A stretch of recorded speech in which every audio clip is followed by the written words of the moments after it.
That's right, we're back, baby. Sunday night, Nathan Young Designs B-Car Series coming from the 3 Wide Racing League, Kentucky Oval. Nighttime is the right time.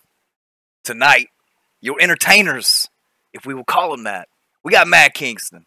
We got Thomas Morris. We got Trey Landry. They're going to be bringing you the hottest action that the 3 Wide Racing League has to offer on Sunday nights. Gentlemen, are you ready?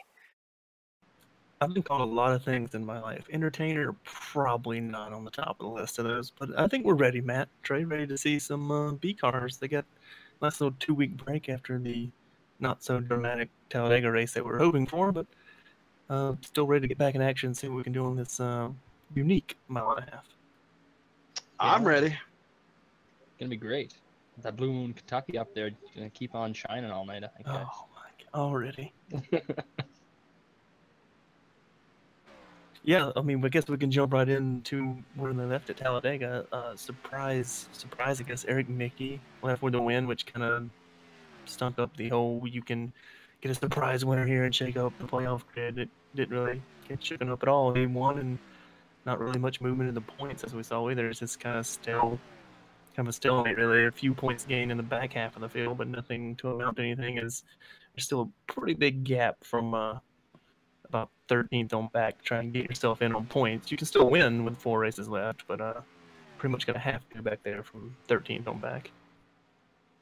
Yeah, for sure there, Thomas. I was just looking at the name. He's just in 16th spot right now in the standings. And unfortunately, 10 people make it. It's Nathan Velez. He's 57 points out, along with Wade Lear, 56, and Rusty Webb, 48. That's all pretty tightly close together, unfortunately. All those guys have to get a win. Oh, and Chad Brown on 13th, as you said. They're all pretty much going to have to get a win, and I wouldn't be too surprised if Kyle Hanshaw would have to get a win too. I mean, you might get some lucky races coming up in the next 4 weeks. We do have, what is it, ORP, ORLP, whatever it's called, coming up. It will always be IRP in my heart. Yeah, so that could be a different winner there. It's a little bit different of a race. Oh, yeah, it's a short track. I mean, that could be anybody stealing that one. We know Velez has speed. We've seen it week in and week out. Corey Lindsey, he's shown, here and there that he can at least knock out top 10, sometimes battle for that top 5. So, sure, he's looking to maybe, 19 points, not a whole lot to make up over 4 races. You can kind of point your way in on that, but obviously getting that win will take all that pressure off and then kind of push it towards Richard Hines there. Or David Wilson, as there's only 1 point separating those two. Yeah, Corey Lindsey does have to get a good run here tonight if he wants to be on the inside of the the playoff bubble, because we do have 4 races left. But 19 points, you can just chip away at that all these 4 weeks, and as long as you don't end up on the hook one of the races, you finish consistently top 10, get a couple top 5s, you should be looking all right to point your way in there if you're Corey Lindsey on that 90 car. You do want to chip away at it and not end up like a Joey Logano and just go ahead and burn it with gas. Just go ahead and burn all those points away. Poor Joey Logano. He gone. Well, speaking of Eric Mickey and last week, how about Eric Mickey top of the boards right now in qualifying? Was only 11th quickest in practice, but outdueled Todd Smith at the moment for the pole. Yeah, Todd had a good lap there. He didn't back up his practice lap, unfortunately, but he's sitting right now P2, which is great. He's the first non-chartered driver in on speed. I believe everybody's going to make the field for non-chartered tonight. But it's a good run for him, because he's, as we know, we've just seen him come in near the end of the season here. So. Yeah, it looks like he's bringing Travis Bennett with him as well. So two fairly accomplished racers from different backgrounds from iRacing. Travis a little bit newer to the iRacing field, but looking to see what they can bring.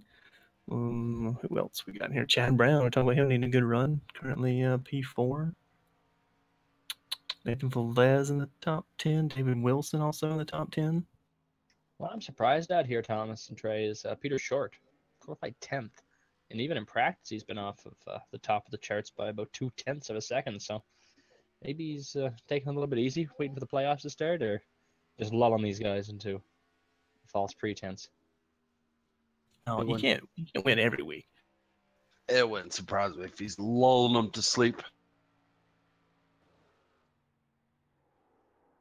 Another non-charter that I've seen down here at the bottom has yet to take a time. I don't believe he can now. It's 81 of Brandon Newhouse. I don't know too much about him. We saw him try to qualify guys for Talladega, so at least he gets to give her a shot tonight here in Kentucky. Only 3 non-charters, right? So he doesn't have to worry about going home. No, yeah, he's good to go. All those guys are. Can we get one more just for the drama? TNT drama. Dun, dun, dun. Looking here at the bubble drivers, Richard Hines qualified 15th position, and Corey Lindsay is right now slated in. He never took a time also, so he's going to be either starting shotgun or second to last. So it's not too promising start for him, but maybe he's going to wait. Maybe there's usually a wreck here, or he thinks there's going to be a wreck in the first couple of laps, and he try to avoid it. Well, that's not a bad strategy at Kentucky, because we've seen, normally it's turn 2, but we've seen in practice tonight, turn 4 seems to be the bumpy spot here, causing some issues. We've heard reports of the cars being tight. Looks like they're actually loose, so I guess it's one of those push-loose conditions out of 4. Be something to keep your eye on. Definitely cautious might be the good approach if you know you can't start up front and you don't want to start mid-pack. So just, don't take a time. Not that you would wish any ill will on your competition, but you do know if some of those guys get in trouble, Matt, that's an easy way to make up points. Oh, for sure. And with Corey Lindsay, he's just that close. Like 19 points in 4 races, that's nothing compared to what the other guys have to climb. That's just a little berm as opposed to a giant mountain. So hopefully you can get a good run in here tonight and see if we have a nice little battle coming down to the wire in the last race of the season before the playoffs.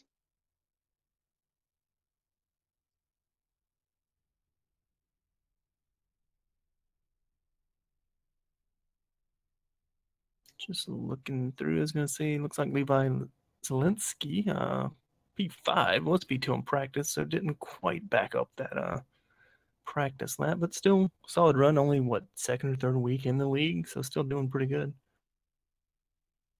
Yeah, it's a good spot. Top 5 is usually a good place to start, and I believe this might be Chad Brown's best qualifying effort of the season. Not 100% on that, but it's pretty close to his best, if not. So maybe he can sneak away and steal a win here and kind of shunt Richard Hines and Corey Lindsay out of the playoff picture. But David Wilson is also only 1 point ahead of Richard Hines, so it's gonna be a little bit tight between those 3, I think, at the end of the regular season. Yeah, it wouldn't surprise me to see this come down, because the B Series has been, I know, Trey, you've been here since the beginning too, it's just been crazy. It's been hard to predict who's going to win these things. We saw a lot of wrecks early on in the season. Now they've kind of hopefully settled in a little bit, as we saw in the past couple of races. So it's made it a little more predictable, but you still don't know who's going to win these things. We saw Kevin Finn, who I believe is still not here tonight, battling computer issues, was it, Matt? We've seen him sneak in and steal a few wins. Now, if he doesn't make a few more races, does he make the 70% rule, which that's going to bring another name back into the chase. So it's going to be hard to guess who's going to make this thing. I think Finn will be all right, because I know, excuse me, I know I wasn't here since the start of the season, but I think I joined in pretty early. So I think he's been here every week except for the last 2. Just correct me if I'm wrong there, fellas. Yeah, just the last 2 he's missed, I believe.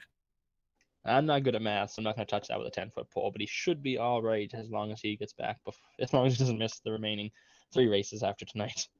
Yeah, that'd be a total of 5 missed. So, Trey, you're good at math. I am? Yeah. What am I mathing? First off, how many is that? 11 races in the regular season? It should be, yeah. So if you have to make 70%, so you have to make 7.7 or 8. It's 13 races. Okay, so then you have to make 8. 9. You should be able to make that, right, Thomas? I think. I was just checking the standings. How many people have made? He's at 7 starts at the moment. So 13 races, you have to make 9 to have 70%. Yeah, so that's going to put him in a pickle if he can't get back. Surely he can get his old computer up and running again. the rest of the from actually the top 7 have already made their 9 starts for the season, so theirs should be set.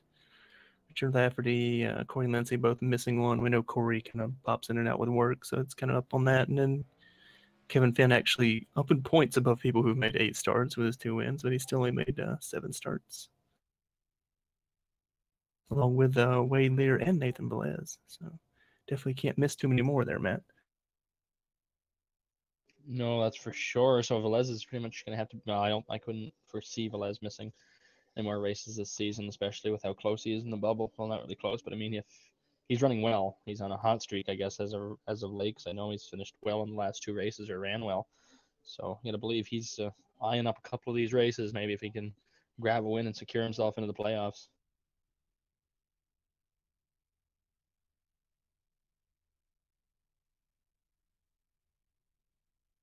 One would hope. One would hope, Matt.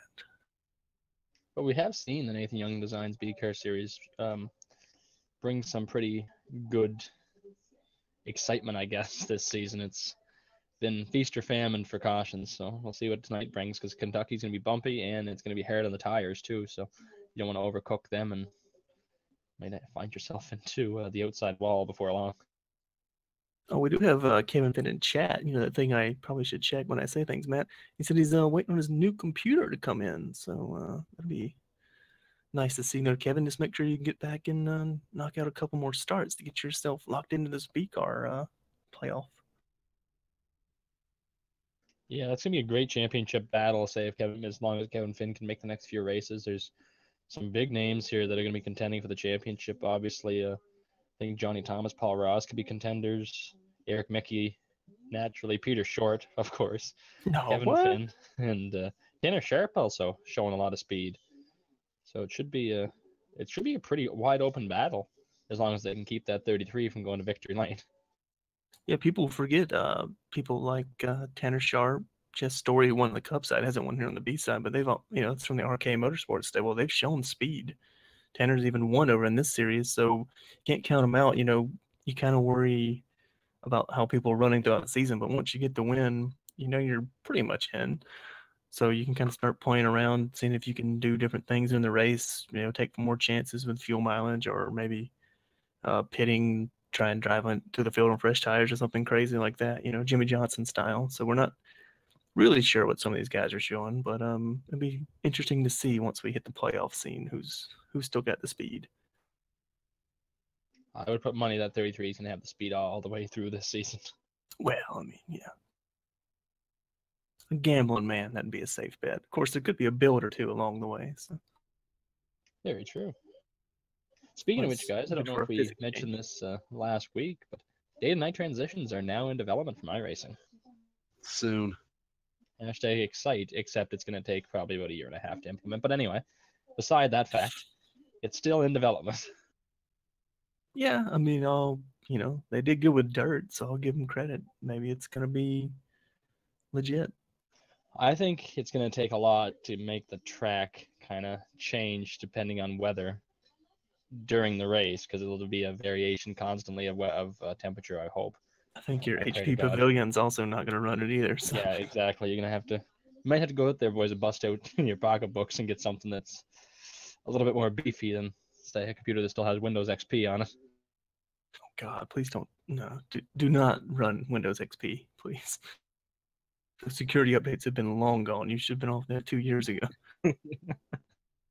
That's a good question, though. I know we're getting off the beaten path while we're at broadcasting here, but how they're going to make that work with lower end hardware, which is something iRacing always focuses on. Like, the dynamic tracks are nice, but they still have the ability to turn those off for people who don't have high-end equipment. I'm not sure how you would turn off a day-to-night transition. That's true. I don't think you can, Thomas. It's kind of like you can turn off the stands and make the racetrack in a field. Yeah. Or you can not turn off day-to-night transitions. So.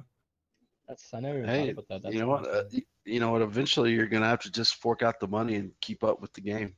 That's true. Whoa. True. Yeah. Sim. Yeah, sorry. Yeah. Everybody in iRacing Live right now is just up in arms. Oh, God, here comes the hate mail already. Send that to TreyLandry@gmail.com. I have good news here, guys. The grid is on pit road. Ooh. The entire grid? No, looks like it. But we run them through it, boys. Nah. We can walk through it. How about that? Okay. Rolling off P1, he is your point leader and last week's winner, Eric Mickey, and to his outside newcomer, Todd the Guy Smith. Starting in row 2 here, we have Paul Ross, who's pretty safely locked into the chase, and a guy that needs a win, or a lot of good races and bad luck from other people, 64 of Chad Brown starting P4. Rolling off P5. I believe he's making his third start in the league. Driver that number 51, Levi Zielinski, to his outside number 7 of Jess Story. Rolling off P7 for RK Motorsports, the second car for RK Motorsports, Tanner Sharp, and to his outside, another guy looking to make a playoff berth here. Going to need a win, though. Nathan Velez going off P8. Row 5, a guy that's close to the bubble, 39, David Wilson starting P9. As outside, the current point leader right now with 3 wins, the 33 of Peter Short, rounding out your top 10. I think a legitimate threat to win the championship, but starting mid-pack tonight, driver that number 33, Peter Short, to his outside, that number 2 of Carlos Acosta, who I believe has just started his own little in-cockpit streaming there. Yes, he did. I believe you missed one, though, Trey. Matt Hackathorn got roll off 12th. Sorry. Travis the Paperboy Bennett going off 13th, and I believe Mike Stevens should get us back in order, rolling off P14. Another bubble driver starting the 15th spot. We have the 87, Richard Hines, who's outside. Someone who needs a win to get into the playoffs. The 88 of Rusty Webb. And starting 17th, the 07 of Wade Lear, to his outside, the driver that number 38 machine, Cody Wright. Rolling off P19, the always entertaining to watch, Johnny Thomas going to roll off 19th, and to his outside, Jordan Till making his, I guess, full-time start here for Isentech Enterprises in that 77. Finish up the grid here in the 21st spot with the 32 of Jeffrey Acree, who I do believe needs a win to get into the chase if he's made enough races. Kyle Hanshot, who was outside in that 22nd position in the 46 car. And a couple drivers did not take times. The 90, Corey Lindsay, needs to get some points here tonight in the next few races. And a newcomer, the 81, Brandon Newhouse. Newhouse! Got on the field. Man, I hope he wins. Oh, dear God. And that's your grid, folks. Put out. So sit back and enjoy for 117 laps of hopefully green flag racing. Last time we went on a mile and a half, I believe we did go green all the way at Charlotte. So. His car's down, and Eric Mickey is away. Bad start there towards the back of the field for the bottom and top row. It's probably about halfway through the pack. Maybe they're just trying to stay back and wait, but they lost pretty much contact on that one. Yeah, maybe the wait-and-see approach. Pretty spread out back there, though. We'll see how aggressive Todd Smith is going to be at the beginning of this run. He's fastest in practice, disappointing qual lap. See if he's going to get up here and try to challenge for the lead. Well, we know Todd's pretty aggressive, especially on the short run. He's always been a short run, really good on the short run kind of guy. So we'll see if he's going to go up here and rattle Eric Mickey's cage. He's already caught up to the back bumper of the 6 car, so we'll see what he does here. I'm trying to do the high side. No. I'm trying to do the cut under here off of 2. A nice run there. He's probably getting up to the quarter panel, I believe, with a 6. Getting close to it. Should have a nice run going into turn 3.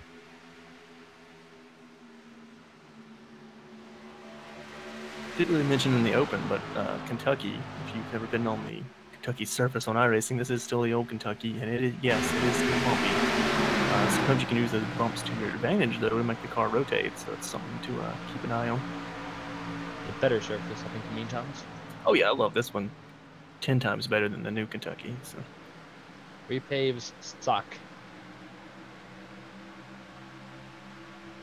A decent little battle shaping up here between the 48, Nathan Velez, Jess Story in the 7, and Peter Short in the 33. Got a car going around. Looks like the 38 of... oh, he's upside down. Cody Wright. 83. Oh, almost 83 is upside down. That Wade Lear in the 07. Oh, Corey Lindsay, I believe he just skated through there. He did. That was lucky for him because he needs the points. Big damage at the back of that 38 machine as well.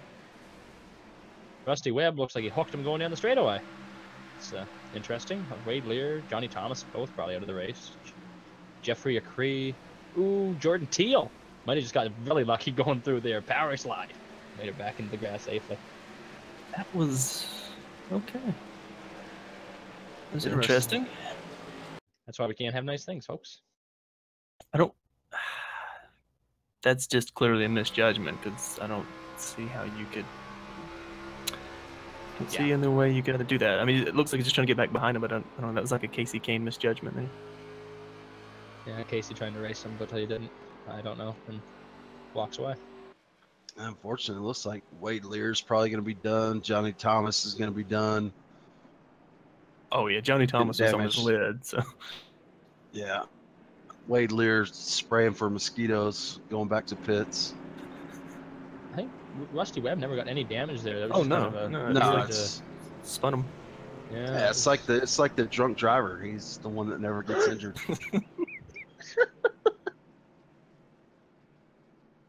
But he will get points on his license for that. So. Oh yeah, wow. Don't drink and drive, kids. Kyle Hanshaw made it through there unscathed. He came through the melee along with Brandon Newhouse. Remember how we said Corey Lindsey was going to stay back there to miss the trouble? I think that might have almost backfired. I think he has to go change his britches after that one. That was quite terrifying. It looked like he started to power slide too, just as the same as the 77. Rusty Webb and Johnny Thomas giving each other a little bit of love. Pep talk. So he hopes to see him back out on the track. So I'm sure he's hoping he gets all that damage fixed. Yeah, I think he did a good job to make sure they don't get the damage fixed, so we won't see him back out this evening. To be fair, the 611 rule was in effect tonight, so you better get that damage fixed. Yeah. 6 laps, that ain't happening. Kevin Finn comes in the chat, and the 88 strikes again, ladies and gentlemen. Just like So Jaws. even our chat's pretty on it. Well, I mean, trends don't lie. It's like Eli's in the chat. Mr. Ron's in the chat. Ron should be getting ready for work. I think Ickes is looking for Ron. He needs some sleeping partner. Mr. Tender Lovin'. Love me tender. It's like Cody Wright is able to get it back on track, but there's some significant damage to that car. He's going to be Now, is off it the just pace. in the back end? No, it's in the No, left it's the front. front, Isn't it? yeah, left front as well. It's like if you Yeah, he just got got hit in them the all back, there. you would have been better. I wouldn't say okay, but better. But yeah, that left front's going to cause some major handling issues, I'm sure. If it doesn't overheat as well. This producer says the right front is okay. Oh, well, you know, that's all you need, right? Yeah, we still got a Bodine lad in the field, so we'll probably have a few more taken out, so Cody might actually get a decent finishing position. Well, we've seen it in this series. I believe it was Kevin Finn that time at Martinsville made up 3 laps. So never Yeah. give up. Just make Yeah. sure you keep the car running. Ron says that he is at work. Well, That's nice. dial up your manager there. Just 1 second. Call that Heinz Corporation real quick. Hang on.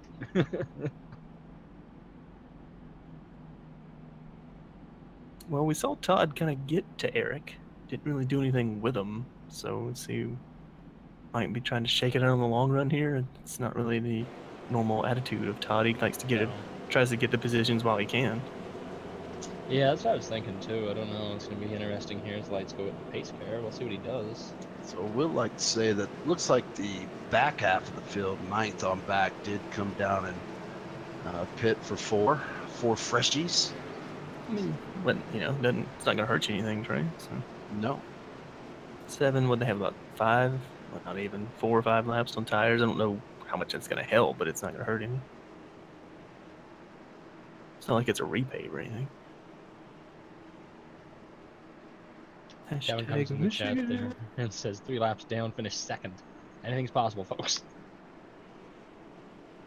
To be fair, that was also the 24 hours of Martinsville. So I remember watching that race. That was interesting.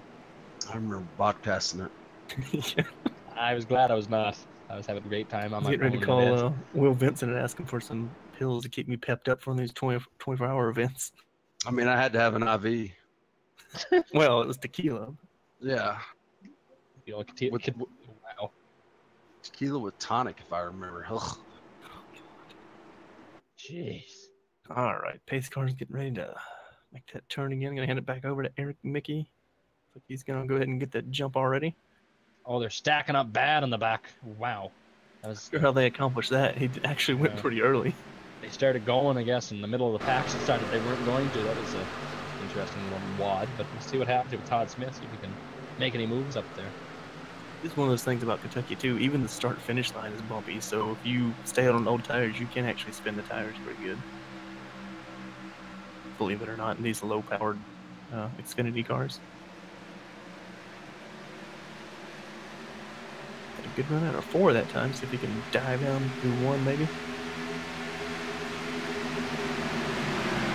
So far, it looks like he's been able to close up on Eric, just unable to get that nose there to try to make the pass. A little arrow push, maybe a little arrow washout on the front. Got a good run that time though.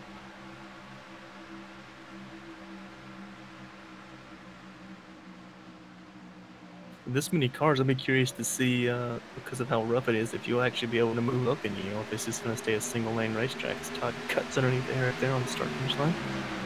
Way down below the yellow line. Looks like he's going to get the run this time going into 1. Jeff Foxworthy would be proud. He's got that Golden Corral car up front. Does it come with free dinner rolls? Sure does. Just makes that slide up in front of Eric. So it looks like he's going to lead this lap if he can maintain it through 3 and 4. It looks like Eric didn't really give much fight to that one. Just kind of rolled over and said, "Fine, take it, bud. You go ahead and lead these. I'll catch you later." Of course, didn't want to fight him too hard either because Paul Ross is right there behind him, just kind of lurking.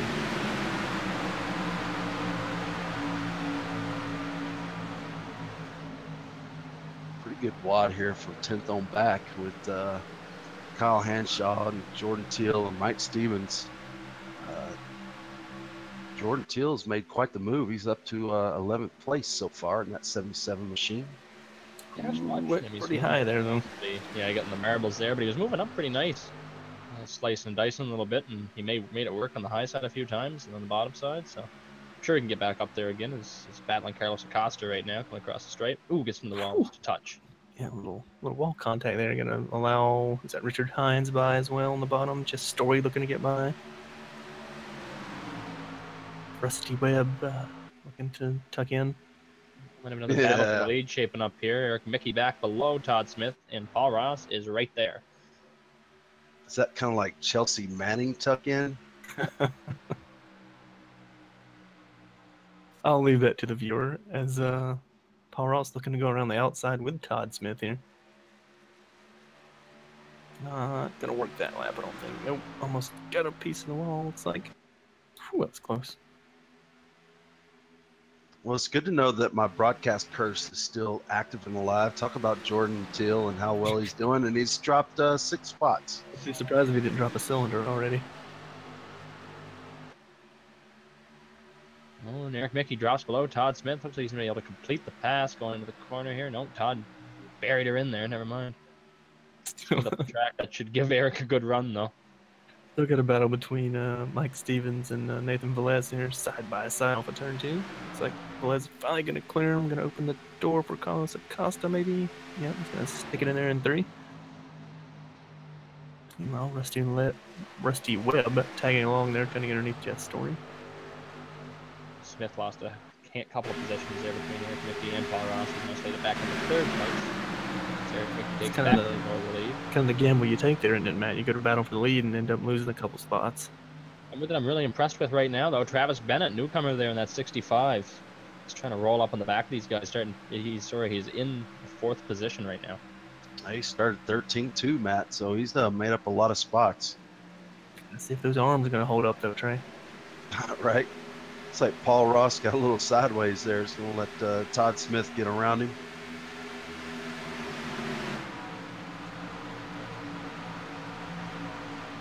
See these guys. Guys, there's a decent little battle shaping up. Mike Stevens and those guys. I think you guys were covering it just before that lead change happened. There's a blanket, yeah. Kyle Hanshaw looks like he's off the pace a little bit there. Might have had to get out of the throttle, and he's just gonna get eaten alive by these guys right now. Carlos Acosta right behind him. Nowhere for that 2 to go. Kind of get stacked up behind him. Rusty Webb gonna cut it down underneath Mike Stevens. 3 wide. 3 wide. I don't know if you want that combination, but Of Corey Lindsey was like, oh, I'll be on the outside here. Let's see what happens.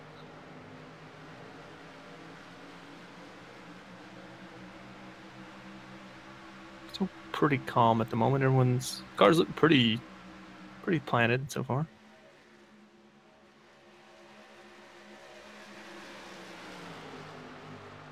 Cox got way up high there as he's going to get passed right now by Corey Lindsey. Surrender that position to him, and Corey Lindsey might get Stevens too. 2-for-1 special. Got Matt Costa. Hackathorn behind him there. Yeah, Costa dropped back. There's going to be 4 positions there in a lap and a half. Hackathorn can make the pass. Yeah, looks like that 2 is just either really tight or, I would assume really tight. Just cannot get that car turned in. Been rolling that extreme high line there. Just back those corners up, bud. It's a tough thing to do here. You think you can kind of sail her in, especially in this B car, and it just will not stick for you. I'm impressed right now, guys. I know he's not right now. Right now, he's not on the lead lap, but Cody Wright is actually hanging with these cats right now. He's up to the back bumper, U-House and Hines. So Yeah, that's pretty amazing. Gotten around Jordan Teal already. And Jeffrey Acree.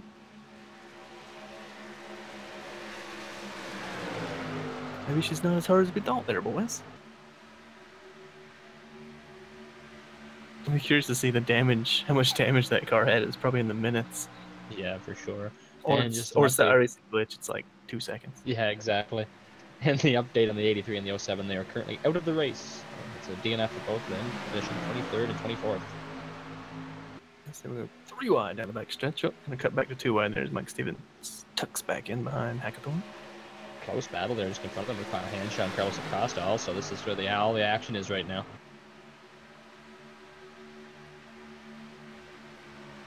So Mickey's kind of driven away from the battles with Todd Smith and Paul Ross. Ooh, big checkup by Ooh. Carlos Acosta. That about sent Matt Hackathorn and Kyle Hanshaw for a ride there. It's like Kyle got in, or excuse me, Matt Hackathorn got into the back of Kyle Hanshaw a little bit there. Just a tidbit. And then Hackathorn's way off the pace, as you mentioned there, Trey. That would be definitely a product of that. Yeah, still has got a a caution. yellow, so he still hadn't regained his pace. Oh, we have car upside down. The 64, Chad Brown. Chad Brown flipping down in turn 1 right in front of the Rusty Oh, Webb. Rusty Webb got in him just a touch. Not hard enough, unfortunately. That's hard to predict because you're just kind Oh. of flipping down. I think the 64 came down Oh. on the 3, just a Oh, touch yeah. there. Wow. It was there. Ew, Travis Bennett. And Travis Bennett, who else? And- Levi Zielinski yeah. also involved. Peter Short, he's got some close to being in that one. Same with David Wilson. Wow. Oh yeah, it looks like Chad just chopped down on the 3 there from that camera angle and just destroyed, well, 4 or 5 cars there.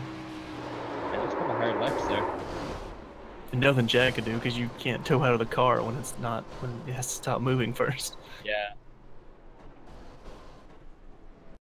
I was just gonna say these guys are using, starting to see them use different lines, and that kind of comes into play when you kind of arc it off on that high line. And sometimes if you're not clear, you're gonna get the old bumper. Nothing the 3 could do at all. They're just kind of was trying to ride underneath Chad and just saw him come across his bumper. Yeah, just along for the ride there at that point. It wasn't a malicious attack or anything, I believe. It was thought to be that. But Tanner Sheriff also got run into the back of by Levi Zielinski, so we'll see if he can get that damage fixed. 'Cause I don't believe he has any front end damage from that. But I think he'll be guys. all right with that back end damage. Just get Ron over the wall there and knock it down. and everybody's coming down pit road now. We'll see how the battle shakes out here. Todd Smith and Eric Mickey and Paul Ross, I believe, are all pitting right behind each other. So Ooh, Eric almost missed that pit stall.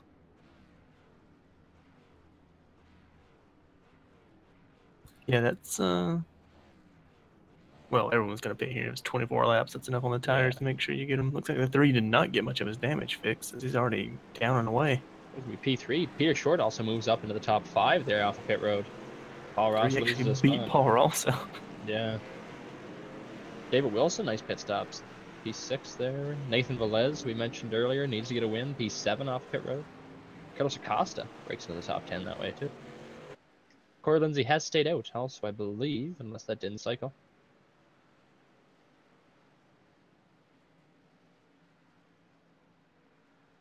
And looks like Cody Wright got the lucky dog there.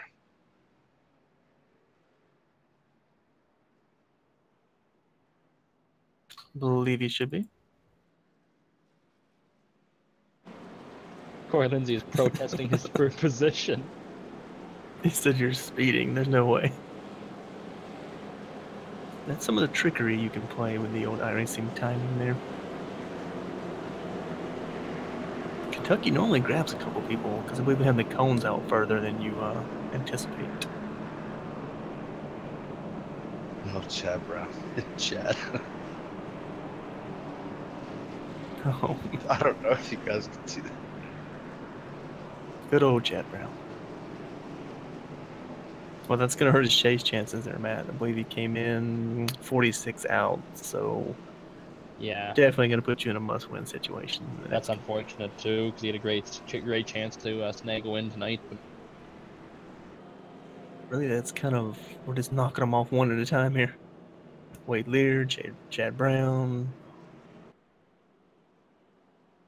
Johnny Thomas. Johnny Thomas only had 37-point cushion, so that could hurt a lot. Yeah. that's going to burn some of those points tonight. So he is going to finish 23rd. Well, if David Wilson, Richard Hines, Carlos Acosta all get decent finishes, they could surpass Johnny, and Johnny will be one of the bubble drivers as opposed to one of the guys that we think are looking good on points. Yes'ms.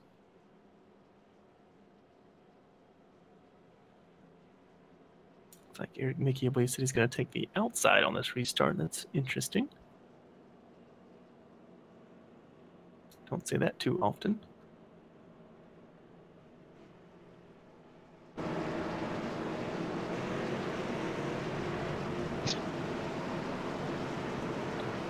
Eric Mickey's reminiscing of days before.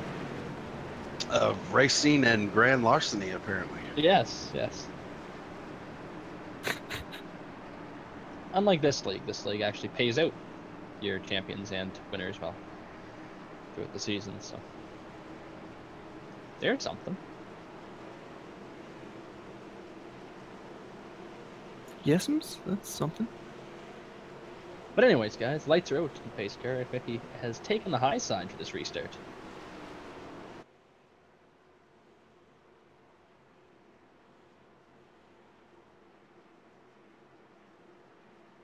$11 seconds for that 3-car, eh?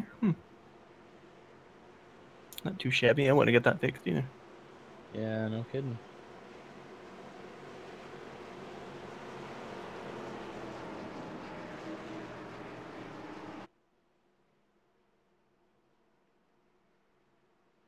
All right, pace cars off.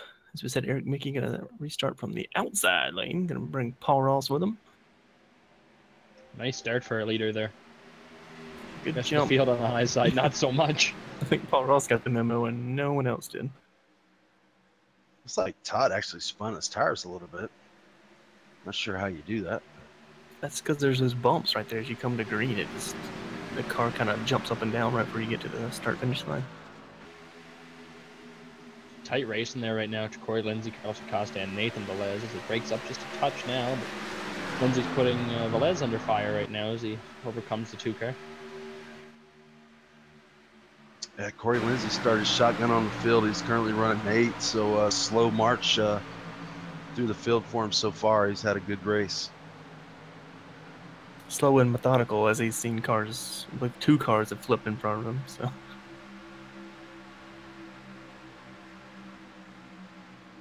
Oh, got another Caution. yellow. Oh, what was that for? 81 car, yeah. Brandon Newhouse. Not you, House. Took a little spin down the back straight there. I don't think he got much damage. He might have backed her into the fence a touch. Or... And just got a little loose there, and around she went.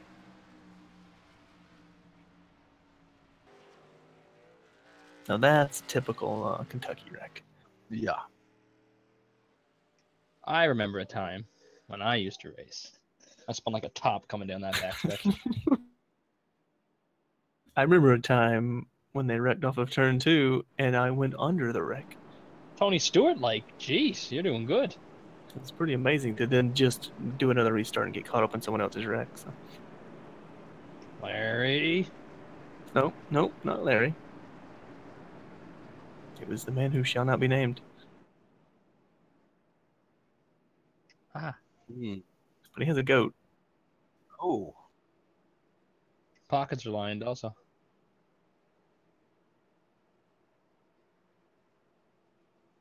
Looks like everyone's going to stay out, obviously. I'm surprised here, guys. I never noticed until now. But the Oh, just 51 story coming in, is sorry. still on track. I can't believe it didn't blow up. He took a digger. He took 2 diggers because he got into the back of the 3 car and then piled into Chad Brown and Travis Bennett up there. I mean, I wouldn't say that car's running well, but he's still running. So. Jake Speedy says, "What's going on, OCR TV? It's been a minute." Yes, it has. Haven't seen you around in a while, but it's we're doing great. The question is, has it been a hot minute? This is some great racing. So, hot minute? Oh, was it a hot minute, Jacob? Let us know.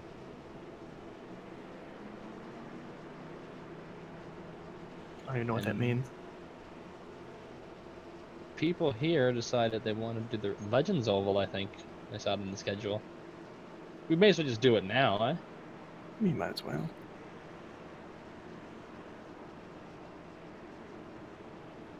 Oh, Eli's in chat. Haven't seen him for a while either. He was back. Was that last week, Producer Wendell? yes, I think Dirt so. Yes, yeah. extravaganza. That's when I was on leave. That's what they call AA now. Unfortunately, it's the exact opposite. I was dead till well after Tuesday. You got that new fryer up there, so I saw you. I saw pictures of you and your bros up there in the stabbing cabin. Oh yeah, that's the Hotel California. There you can check in, but you can never leave. It's like a total Canadian post to take a picture of a deep fryer. Deep fryer and some good beer. Well, just so anybody knows, I got a new deep fryer and I bought a box of wings. So me and my buddies went out and fried up some chicken wings. A hot minute is greater than 3 months? Okay, well, I've been using that wrong, man. That's stupid. How long's a minute then? I mean, not an actual minute, but I mean, like when you say it's been a minute. And we're going to clip that and loop that for next week. But how long is a minute, though?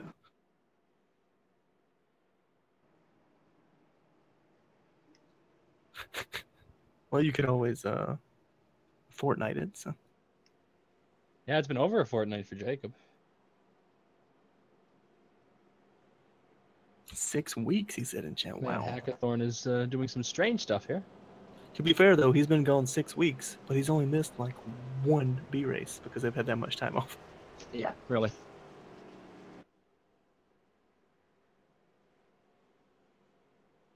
And you really haven't missed anything since Eric won. That's, Eric's pretty boring, so. As his brother tells us. I'm surprised he's not in chat yet, because Andrew likes to come in and pick on Eric. So. Hard to pick on him, though, when he's out driving the rest of the field. There's plenty of left to pick on. Have you seen his hands? They're like Scott Eckes size.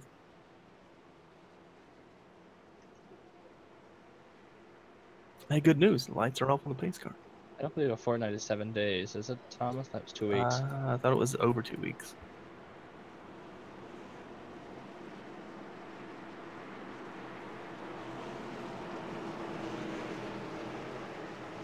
Anyways, lights are off of the pace car. We'll be going back to green here shortly as we're slowly crawling down the backstretch. According to Hoping Google, to find- a fortnight is a period of 2 weeks. And Lovely. Mickey's here. You know what? I think I might ban him.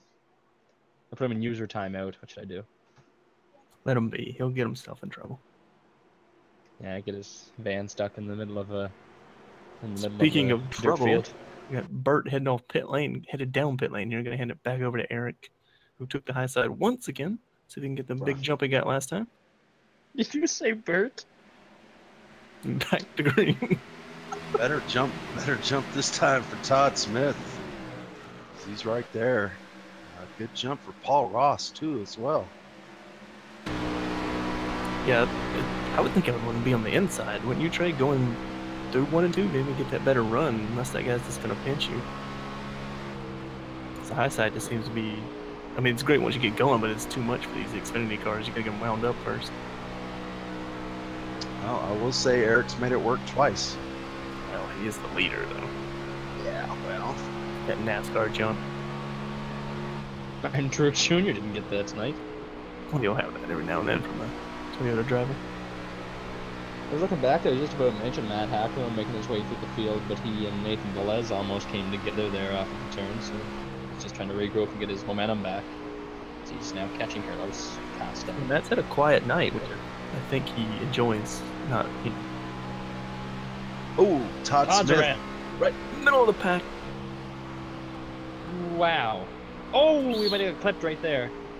I believe he did get clipped. That's put some damage on the front of that car. The 63 of Mike Stevens. And we have already a conflict. Yeah. There was a second wreck also between the 87 and the 7, who's, I believe, just drove to drive through the smoke. I think that was netcode damage on the front end of that team, maybe. I don't. It looked close, I know. It hit after the fact. I don't know. I would say that wreck by Todd Smith there is a prime example of push loose.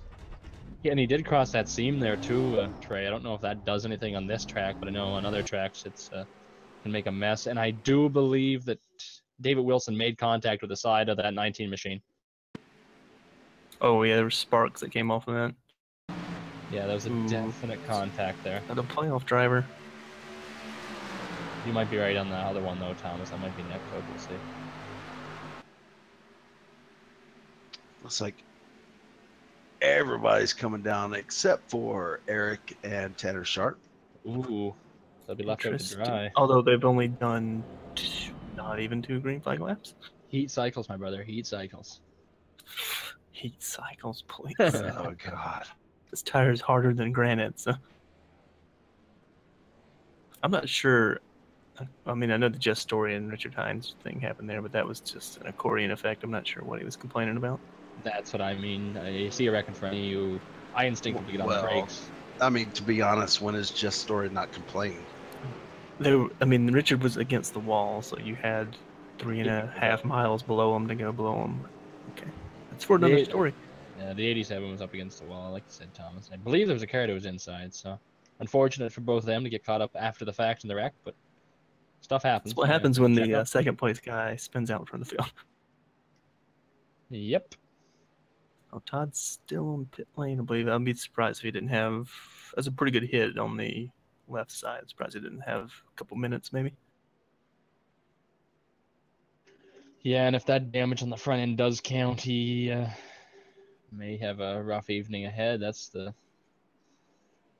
It looks mangled to me, but I don't. He might be right, Thomas. Maybe netcode. Yeah, I mean, it knocked it after the fact, but that hit from David also was on the left side, so that one was definitely a sure hit as we got David headed back down pit lane.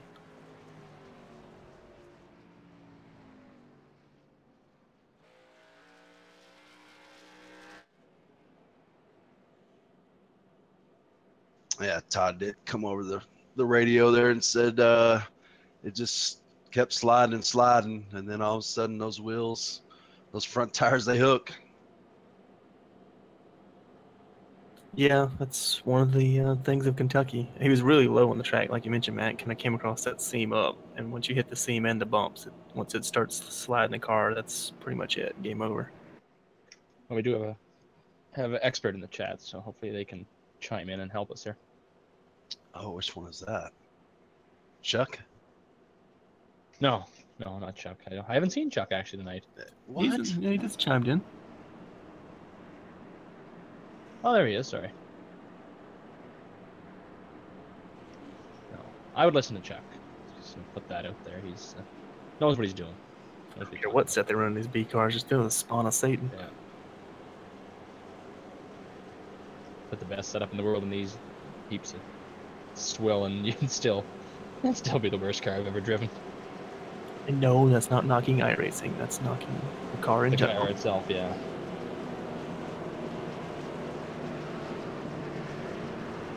So right now we have a whopping 19 cars left on the lead lap. Levi Zelensky 4 laps down right now. He's still safe, but 2 more he's gonna be out of the race with the 6:11 rules. So That's going to be pretty tough. He's still in pit lane right now. Unless he gets going for the go back to green, he can lose 2 laps and blink of an eye.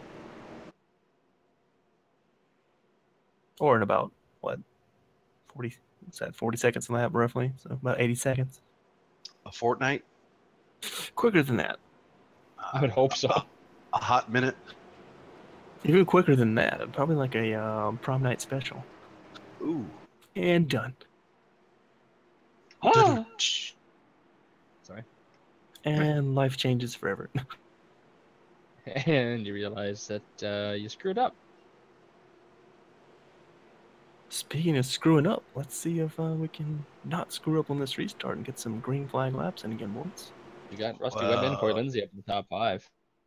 We got Eric Mickey choosing the low line this Yeah. time. Must be listening. And we got Carlos Acosta close to the top 5 too. This is a different looking field now. Bart set it off, and there goes Eric with a jump again. I'm going to bring Paul Ross with him. Now these guys on Tanner Sharp did not get a good Missed restart it. there at all. His That was a Chase Elliott restart. yeah, he's battling Rusty Webb right now for that position in the 3rd spot. Soon to be Peter Short and Carlos Acosta, however, because he slipped sliding up the track a little bit and lost a lot of momentum off the corner. That highline just seems like either you're going to have to pinch that guy or you're just going to have to good it out until you can get back to the bottom for a couple laps. Unless you can make that guy get loose sometimes. That's a little bit more difficult here. Lindsay taking a peek there into the 33. A nice little gaggle going on back here right now with those guys all racing real clean, however. Oh, Peter Short looking low on the 2 car. Well, I feel like that move. this gaggle has been together all night. No matter what contact position between the 2 and the that they 33. go around. They save it. Wow.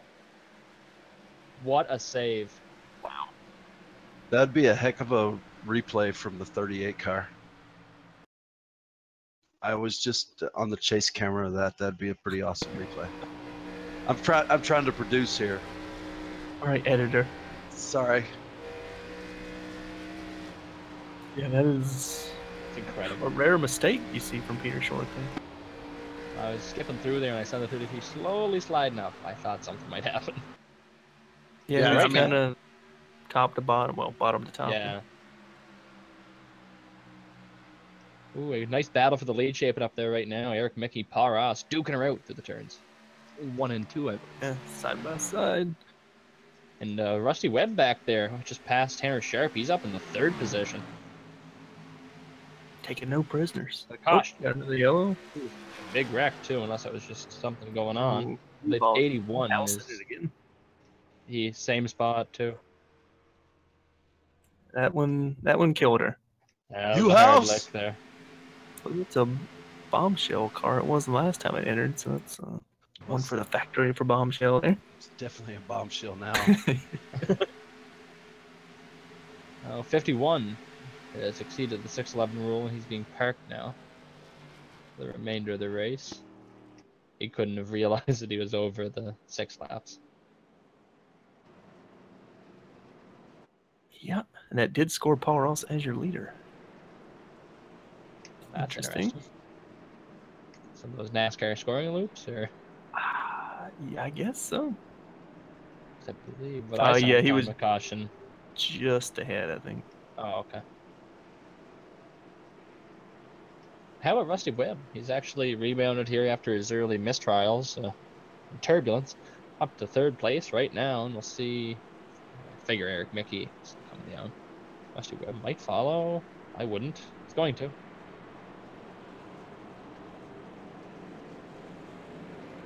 And as Wendell, your producer, lets me know that 38 is in P7, and he was wadded up in the first caution we had of the evening. He's the little engine that could, so he's gonna do it. assuming he can get through the next Carnage. He's going to need more than a... He's not even on the points list. He's so far back. He's not even the top 16 in B points. So he's going to need a win. Or maybe just a solid finish is what he wants. Possibly.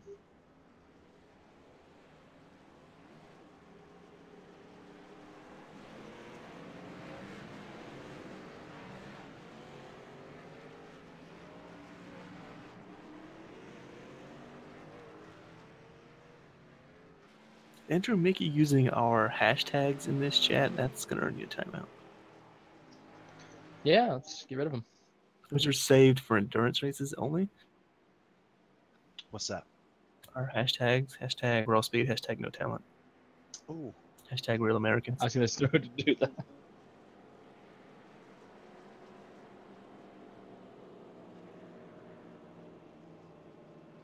I agree with Chuck. He says the last thing you want to see is the whole field pitting behind you. True, but you know, right now I would take the track position over the tires. Speaking of track position, Jordan Teal moved up to the second spot there in that round of pit stops. He did not stop, did he? Get confirmation on that one. No, he did not stop. Yeah, so he's gonna be the first car with no tires. I believe Rusty Webb got 4 freshies, and everybody behind him got new tires. So we'll see how these guys hold up. I don't know how long the 77's been on track, but Paul Ross just pitted there in the 45 last laps. caution. Yeah, yeah. Okay. But Paul Ross has been out since the last caution, so.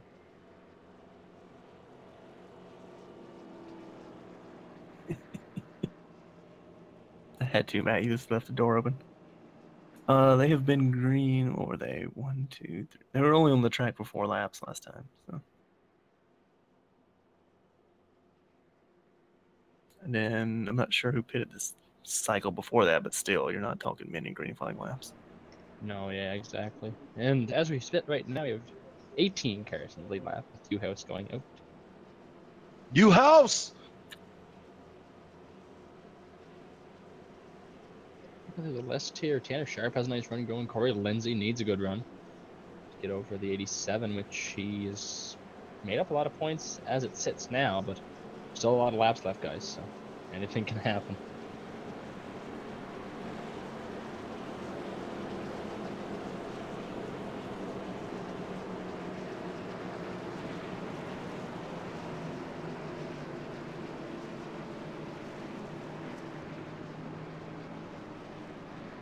Yeah, we were talking about a guy that couldn't drive Daytona 07.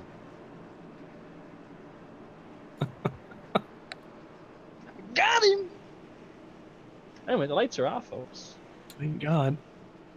Otherwise, we're getting ourselves in trouble here, but somebody else Trouble. will too, so it's all good. Trouble, man. Can you guys wait for that? Guess who's coming back next week to NBC? Ugh, keep me Rick Allen. I don't mind Lee Diffie. I mean, yeah, Rick Allen, you know, you got trouble and problems.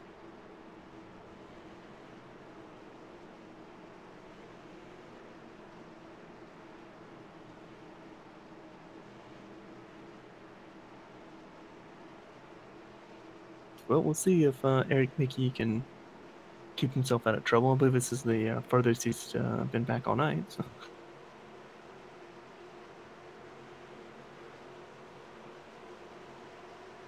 Burt gonna head down to pit lane one more time. Burt. And Paul Paul Ross Ross didn't gone. waste no time. He's You gone. should see Rusty Webb right behind him. Those two guys are teammates. Yeah, like there's a Shut- little countdown there, wasn't it? Look like it. Probably not, though. Shout out to Jordan Till running third right now. Under fire though by Tanner Sharp, which was Oh, he's 3 getting wide eaten through alive. 1 and 2. Say those tires are coming into effect. 3 wide here in the back. Just contact with Corey Lindsay's in the wall. He's fine. The Number 90 does not one. have any damage. No one's a 12 yeah, stop. it's pretty good.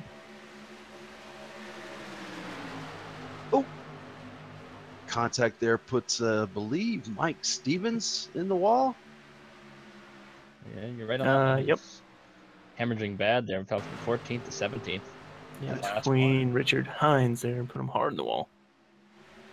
Well, Cody Wright is putting the 48 and 8th Les under fire right now. That's his 8th position. Telling you, it's a little engine that could. As Jordan Till continues to bleed out to the field. Yeah, he's overdriving the entry just a little bit too much. But that's inexperience. It'll come. Especially now you're racing guys like giving fresh tires.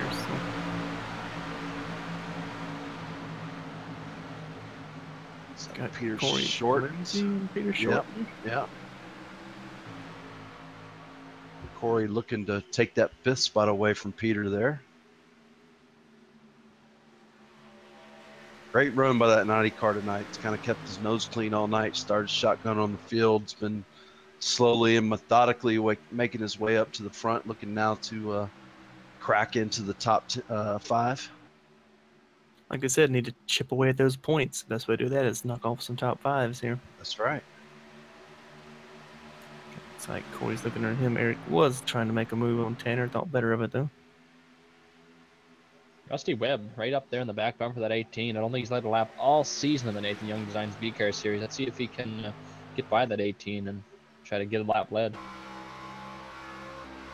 It's like Eric Mickey trying to move his way back to the front, working underneath Tanner Sharp here going into turn 1.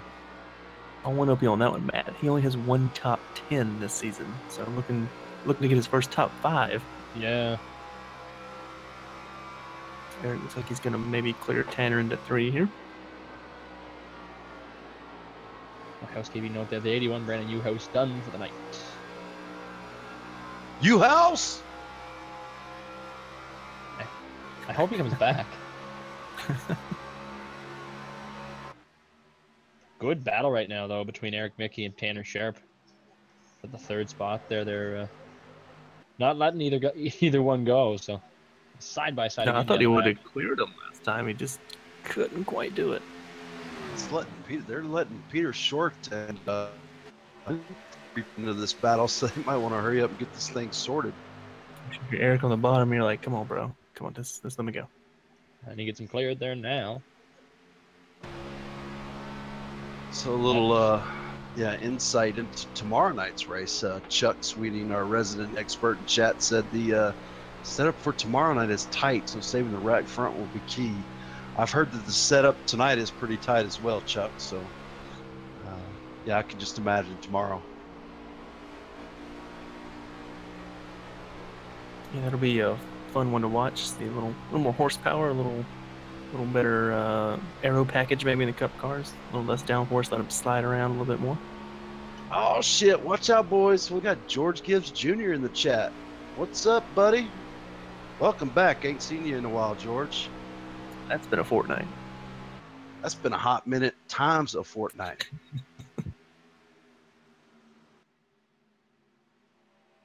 I'm not sure that actually adds much to the fortnight in the way we want it to.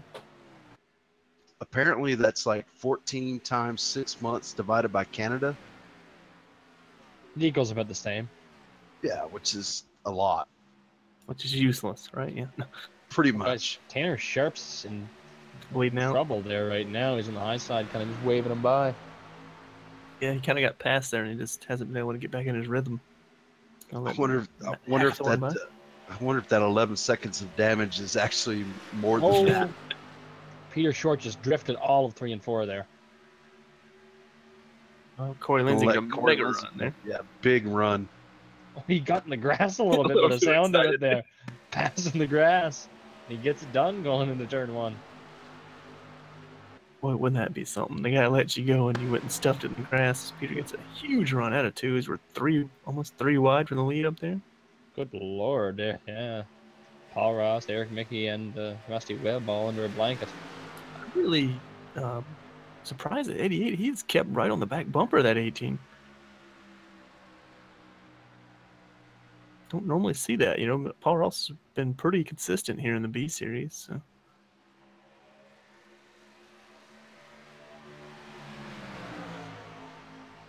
All right, looking to get by Rusty here.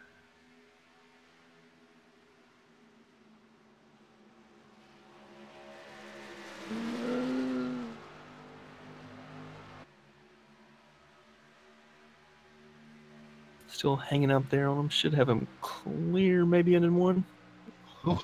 Thought he was going to Yep, Johnny kinda. Thomas clear him.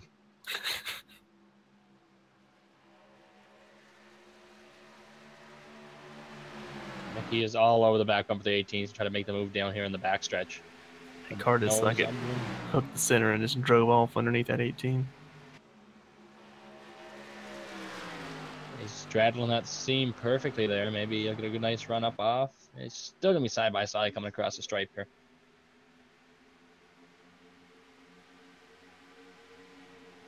Lamp did get scored for that lap. So. Oh, Eric Mickey got a little bit hot in the corner, I think, there. He looked like he was up about a half a lane higher than what this 18 expected. They almost made contact, but they made her through all right as he resumes the lead.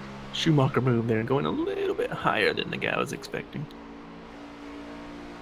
Or Vettel, I guess, would be a modern day term for that. Vettel? Or, no, I'm sorry, Rosberg. That would be the modern day. My apex is here, where your car is.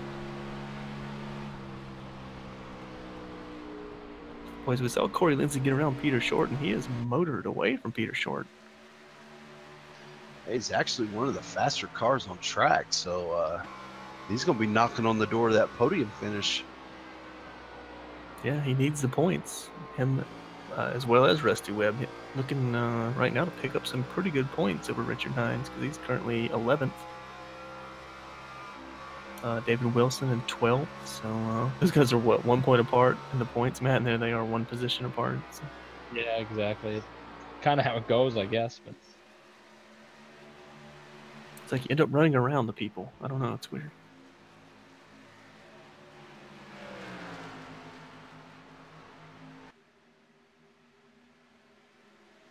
Speaking of Richard Hines, he's currently in a pretty tight little battle with David Wilson running 12th.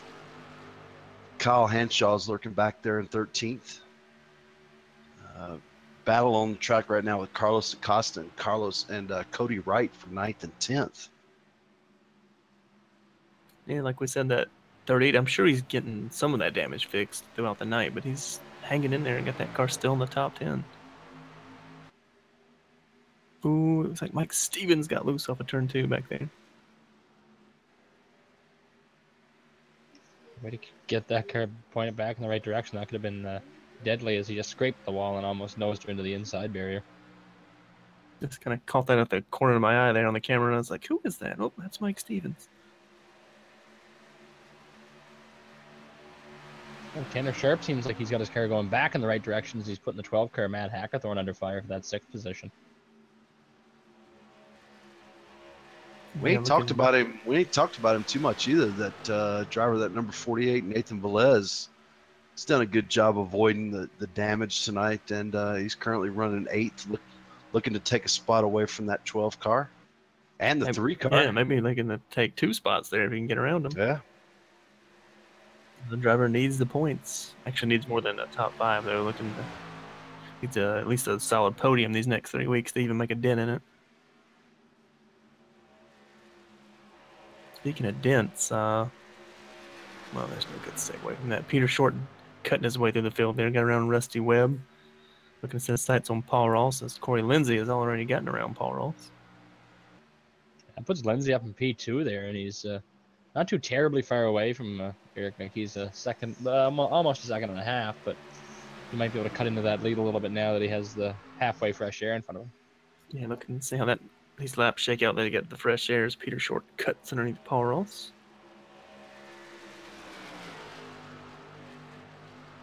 Should have him clear. Yep, got him clear that time out of 4.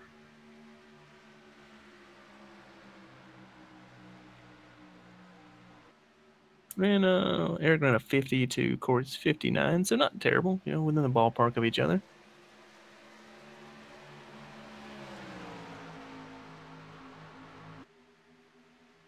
Still some of the 2 fastest cars on the track. A lot of guys back in the 6s and 7s throughout the field.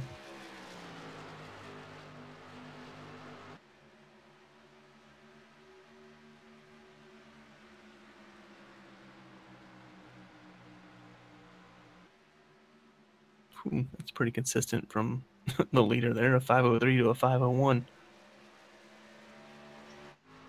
That's what it takes here in fixed racing, Thomas and Matt. You guys know this. You got to be consistent lap after lap, continuously hit your marks, and Eric Mickey's very good at that. Yeah, that's that thing that I can't do. You know, lap after lap, Yeah. hit something other I'm than the the same wall. way. Yeah, I know what I'm supposed to do. I just can't do it. It's like, oh, you just turn left and go fast. Okay, that's easy. Not quite. We are 50 laps to go. Woo! So we should have at least one more pit stop under green. So if we can stay green, see if we can maybe see some strategy come into play here, because you're gonna be able to run a little bit further into this run.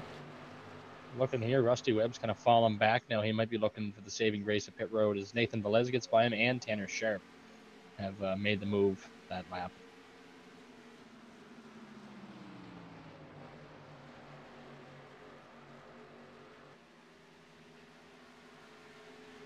Yeah, it looks like Rusty got the good out of those tires there. I believe he stayed out that last run, did he not, Matt? Yeah, he did. Yeah. So yeah, he's kind of fallen victim to the tail end of these tires here. The only thing is, if he pits anytime soon, I believe he'll still have to make one more pit stop. Yeah, he's gonna have to ride it out for a little bit here. About 48 laps to go this time, so.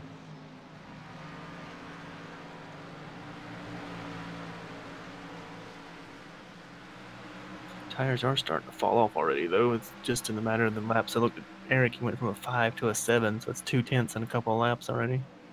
Nathan Velez has caught the 3 and the 18, though. See if he can make some moves there and work his way up into the top 5. He's right now sitting P6 as he gets a real nice run up off of turn 4. Rusty kind of ran the middle that time, too. 3 and 4 kept the momentum up in that car.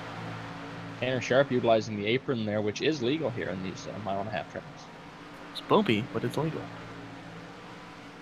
Not as bad as some other tracks, though. What, Vegas, I think, in the Cup car? Yeah.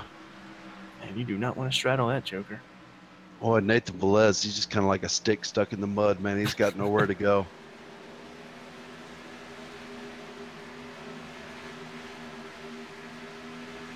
Yeah, sometimes that's just how it is, Trey. You gotta wait for the hole to open. You can't force it sometimes.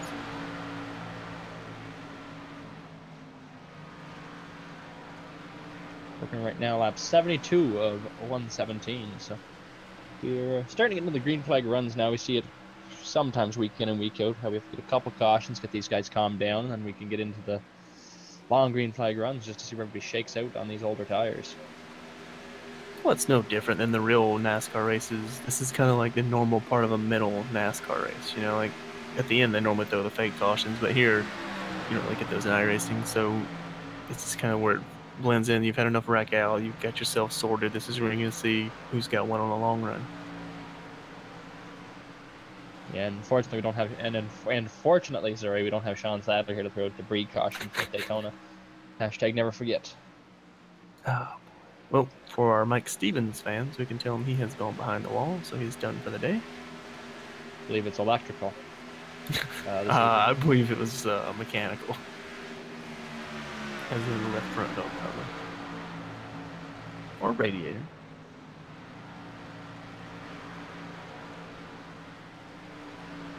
I'd like to see if we can get a restart. No, I don't want to win another caution, but to give Corey Lindsey a better chance, because he's not that far off of Eric's times. He's actually within a couple hundredths every lap, give or take. I just want to do a little housekeeping note. Do not act like a jackass in our chat. You will get out of here, okay? Just a new PSA for anybody. Yes, I will shine up my hammer. I will swing it around and I will crack you in the skull with it. You're looking for Producer Twitch. has a little hammer, and it's real little, but it's very effective. Yes, it is, and it can be used quite a bit. And luckily, the best thing about YouTube is once you're banned, you're gone forever. Goodbye. I mean, you could, I guess, make another account if you were that desperate in life. And it's don't let the door hit you in the ass on the way out. Oh, so Foss, like apparently Foss Gaming is, he said, oh my God, he talked to me. Hey, Foss, we interact with our chat. We're not like other iRacing broadcasters. We love talking to our chat, and you kind of drive the broadcast. Speaking of driving, Yeah. we got Hackathorn driving around Rusty Webb here. He did. And too. yeah, Nathan Velez drove around Tanner Sharp. That puts Velez up there in the fourth position now. That's a nice run, and he needs these good runs. Unfortunately, he might need a win, fellas. Yeah, I think you'll take the solid run here tonight, though, because, as we said, we've got short track coming up, a couple more races here. I believe Richmond's on the list before we get to the start of the playoffs. So a couple wild cards, short track madness can come your way. Oh, looking here, guys, we have the 77 Jordan Teal coming down pit lane. Be the final stop of the evening, I believe. He did stay out last time too, so it seems we saw him struggle with the tires, so it's not really that much of a surprise for him to come in early. It's caused Acosta just about made out with the wall in turn 4. He might be a little bit tight there on fuel. I think, if my numbers are right. Oh, we got Ross Ross also down down too, there. so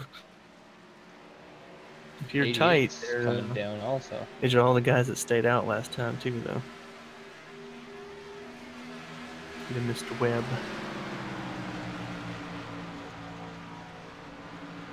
I'm chiding my producer a little bit in chat there. Hopefully he don't ban me. The hammer's out and going crazy now, Trey. I'd be careful. The ridge mightier than the hammer. Oh yeah, apparently according to rock paper scissors, the wrench trumps all. Yeah, because you can jam that thing up. I'm gonna stop there.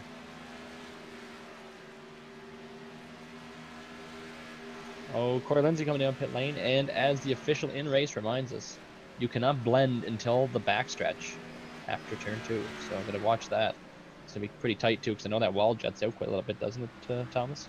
Yeah, this is one of the tougher ones to stay down. You so desperately want to get on the track to not hit that wall.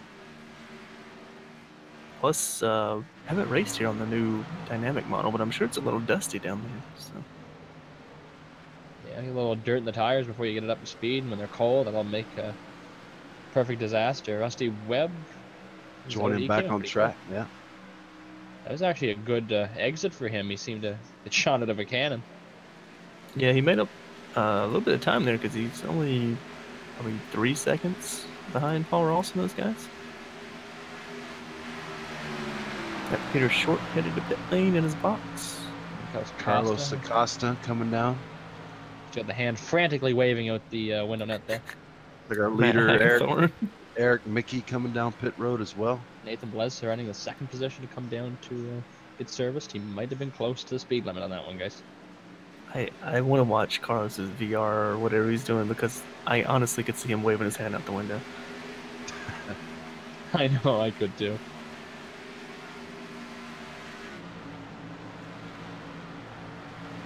Matt Hackathorn going to be rejoining the track.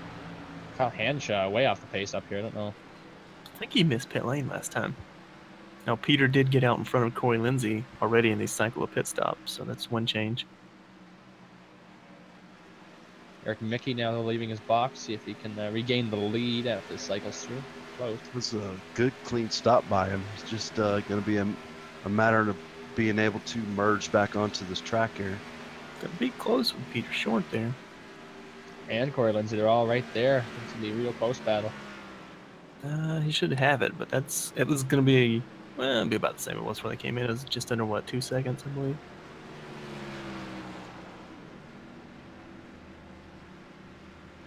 I think that we do have David Wilson. Hanshaw did make it into his pit stall this time. Looking to see Jess Story still out there circulating, isn't he? Just Rusty Webb right now. It's looking promising for probably his best career finish this season. Or best career finish, period. That's the 12th spot after that exchange of pit stops. Nathan Velez in the 11th position. We still have a few cars that have yet to pit. 7, 6, 38, 39. It's 4 people. Looks like a long stop on that 38 for Mr. Wright there. I believe he had speeding coming in. Possibly, yes. It's Jeffrey Acree also in the 33 region. Tanner Sharp in the 3, just, I don't know if he missed pit lane, but he got a little bit loose there in the center of 3 and 4, or sorry, at the entry of 3. I don't think he ever really collected it. He kind of did a little power slide there and could have regained going back to speed. Slid to the corner, didn't he? I saw that a couple times. Maybe that, well, his rear spoiler is pretty much like he backed into a telephone pole, so. Looking at another one through the grass right now. Who's that? Paul Ross to the infield grass. Looking a little high there, Paul thought, so we had to lower down. Well, he was running in the top 5 before that. That's probably going to cost him a few spots. Looks like Jess Story is going to surrender the lead, come down pit road. Should cycle Mr. Mickey back to the lead. It wouldn't surprise me if Jess loses a lap here. Yeah, staying out that long is to where he already was relative to the cars before they pitted Trey. I'm pretty sure he's probably going to lose a lap. But we could be wrong. I'm sure it'll be somebody else's fault. The score man, clearly. Obviously. That lollipop guy. Who wouldn't get out of my way? I'll just run him over like I do in real life. Schumacher-esque. Looks like he's being held on pit road. Looks like he was speeding, maybe. Most likely. This is a 50-mile-an-hour pit lane speed. Shouldn't. Unless he sped coming in to his box, he made the entry pretty good. He was slow the whole way down pit lane. I don't know. Maybe he's getting something fixed. He's off and out now. Fixed. I don't believe you want to do that in a green. Oh, yeah. 42-second pit stop. Todd Smith has called that a Corby. Just pounded the outside wall there. No harm, no foul, I guess. Not racing or anything. I just kind of call it Corby. He just destroyed the wall. Press F to pay respects. Looks like Paul Ross did lose a spot to Tanner Sharp, and I believe Nathan Velez cycled through and around a pit stop, so he's up to 4th. Looking to track down Corey Lindsay there. Got a long way to go, though. Yeah, over 4 seconds. Corey's running some really good lap times. Yeah, just a tick off of Eric and Peter, but still pretty consistent for where he's running. That's a good spot for him to finish right now because Richard Hines is still in the top 10, which is kind of unfortunate for Corey Lindsay, but he's still going to gain some points, and we still have 3 other races after this for Mr. Lindsay to get back into the playoff and back in the playoff picture. So. Ooh, 48 went to turn 3 a little sideways that time. It was one of the quicker cars on the track. That's probably going to cost him a couple of tenths.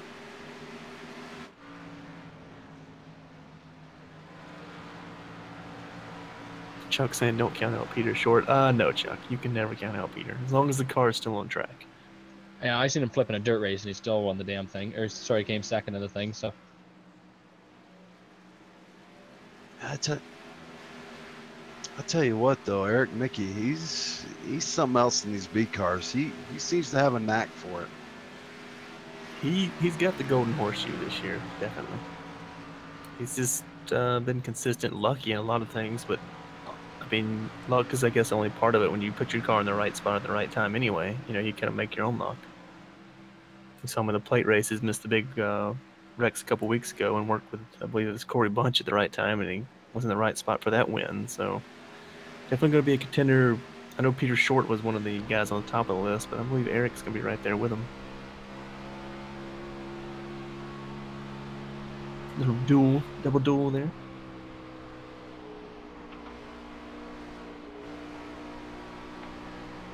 Of course, his brother Andrew doesn't show up anymore. So. Well, somebody should tell him we don't do standing starts here in 3Y. Well, to be fair, he is actually pretty decent at them. It's Eric who's terrible at standing starts. Oh, it's just Andrew that's terrible at turn 1. Yeah, once you get going, it's where it dies for Andrew. 7 Just Story has come back down pit lane here. Interesting. To be unscheduled. Who's Will? I'm hearing Greg Ives has told him to come pit one more time. The day we get loose wheels on iRacing will be the day I die. When it's too far. That's just too much. He slid through his pit stall.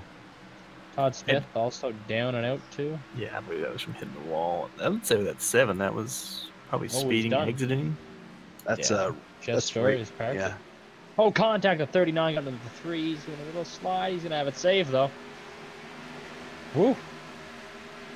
Just kind of came together there, door to door. People love hitting on that 3 tonight, don't they? I think that's another Pilot Performance Group car, and we know that Tanner and Chad got together going into turn 1, so maybe Chad's sitting up there saying, "What is he doing?" Yeah, that will be Chad Brown. In retrospect, however, the 3 is not doing anything maliciously here.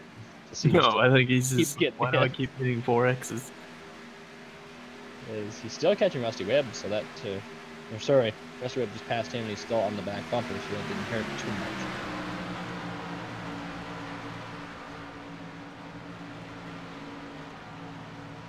Vlad's still one of the quicker cars on track, just other than Eric Mickey, just too much time to make up. I'm sure he's like, come on, man, just one more yellow. Yeah, if we get another yellow, this thing's going to be a wild one to the finish, because we got Nathan Velez, showed speed all night, needs a win, he's going to be thirsty. Corey Lindsay, who would like to secure himself into the playoffs here if he can get a win. And Peter Short, who's won everything with the championship so far, and Eric Mickey, who's also won everything with the championship, so it's just kind of icing on the cake for those guys. It's Todd Smith again down around the apron slowly. And we can confirm, I'm about 95% sure, which is more than any local network can tell you, that the 38 probably did get a speeding penalty because he's now cycled back to P12 a lap down. So not the way his night wanted to end there. Well, it's unfortunate, even with that beat up car, he's still running nice lap times. So.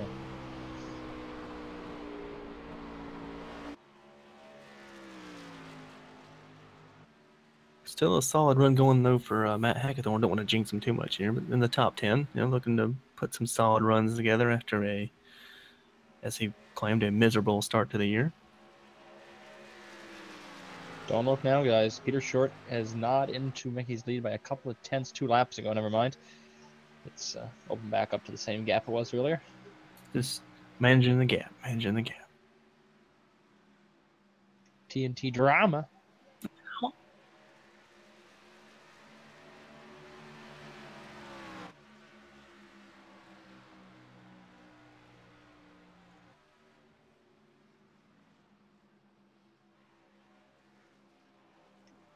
Hanshaw in that 46 car and trying to make his way by the 87, Richard Hines, I believe, here in the backstretch.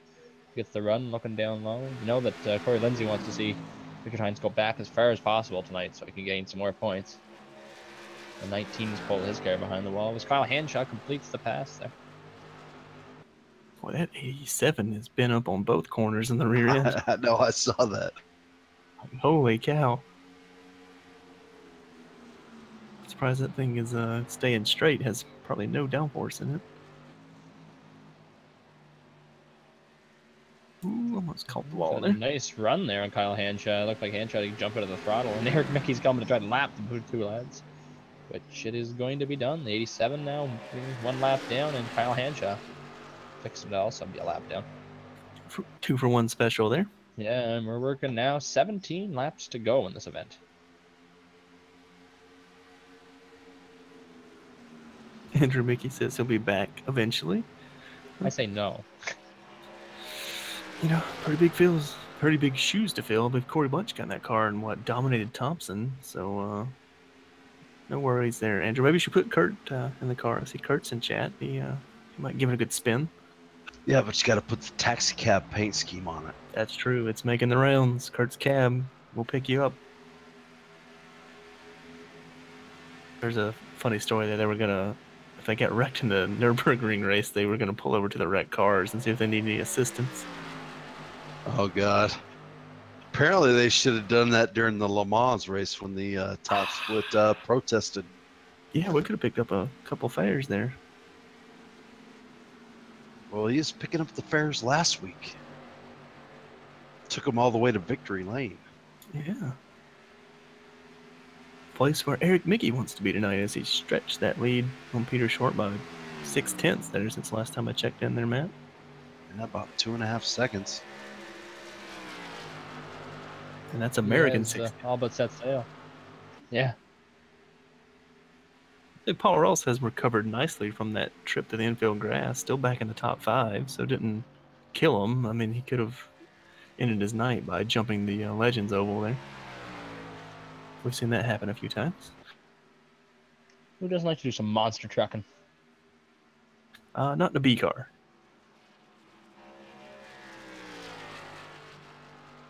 I love it. The NAS taxi car. Well, they do come to Mid-Ohio, Kurt, so you should definitely try out for that one. That would be a good break-in on the NASCAR side on the road side. You'll see how terrible it is. Yeah, it's just mama's track where you can't pass, you have to wreck each other to get by, and have to Red flag. pilot at Talladega. Yeah. That was the worst race I've ever watched in the Well, to be Nationwide fair, Xfinity if you Series. didn't drive off on the grass every restart, they wouldn't have to red flag it. So Yeah. Really gone. that was a good save, though. Dude, Yeah. he was up in the air for a little bit there when he went off. Talk about monster trucking it as Peter Short does pass Richard Hines. There's already a lap now. Oh, a little battle there right now between the 38-12 and the 3. A little gaggle there. 38's a lap down. Lap 12 looks like he's gonna take over the 3 of Tanner Sharp's position. 7th, let's see here. Oh, nice Also- launch there. Tracking down Rusty Webb in front of him, too. We're closing in here in the end of the race, almost inside 10 to go, so things are going to ramp up a little bit for these extra positions. Kurt said, make him a pain, he'll run it. Well, I'm sure Andrew can get on that, and then we'll fix whatever he messes up. So So you look at it and ask why it's green. Although I'll give him props, that Mazda looked pretty good.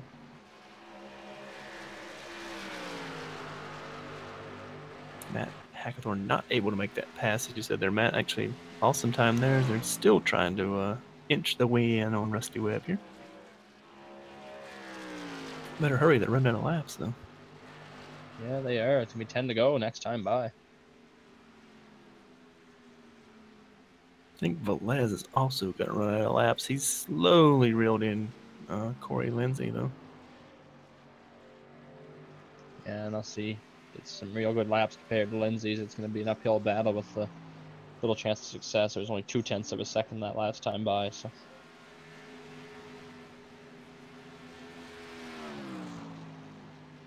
About Looks like- 1.8 off of him right now. Hashtag closing the gap. Boy, Eric has just destroyed that lead. It's up to 4.1 now. Wow.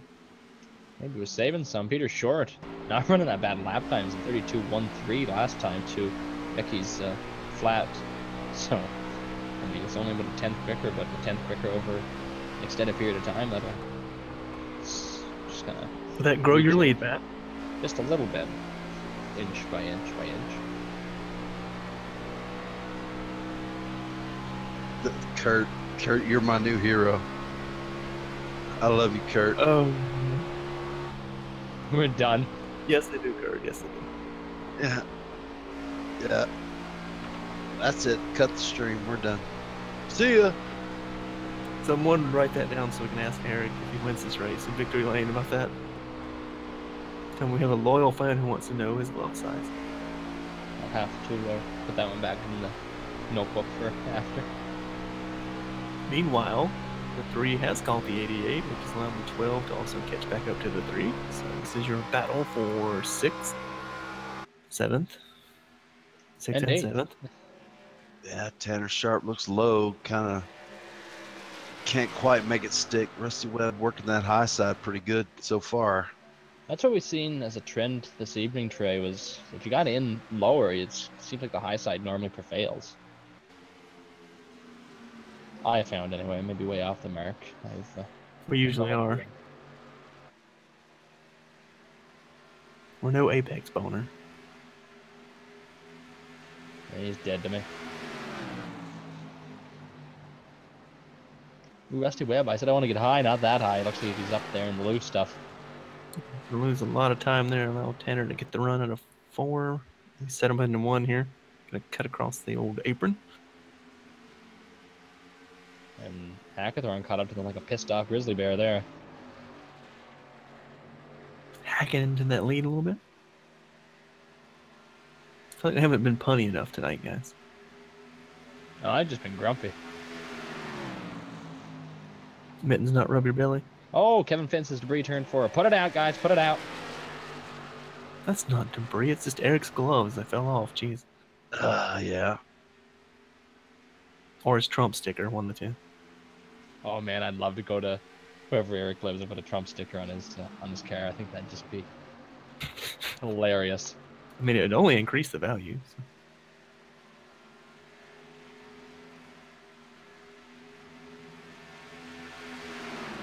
You know, Carlos Acosta hadn't talked a whole lot about him since earlier on. Still rocking P9 on the lead lap. That's an accomplishment here. At the pace Eric's running. Even Kyle Henshaw, we saw him got lapped, but he's still in the top 10. So.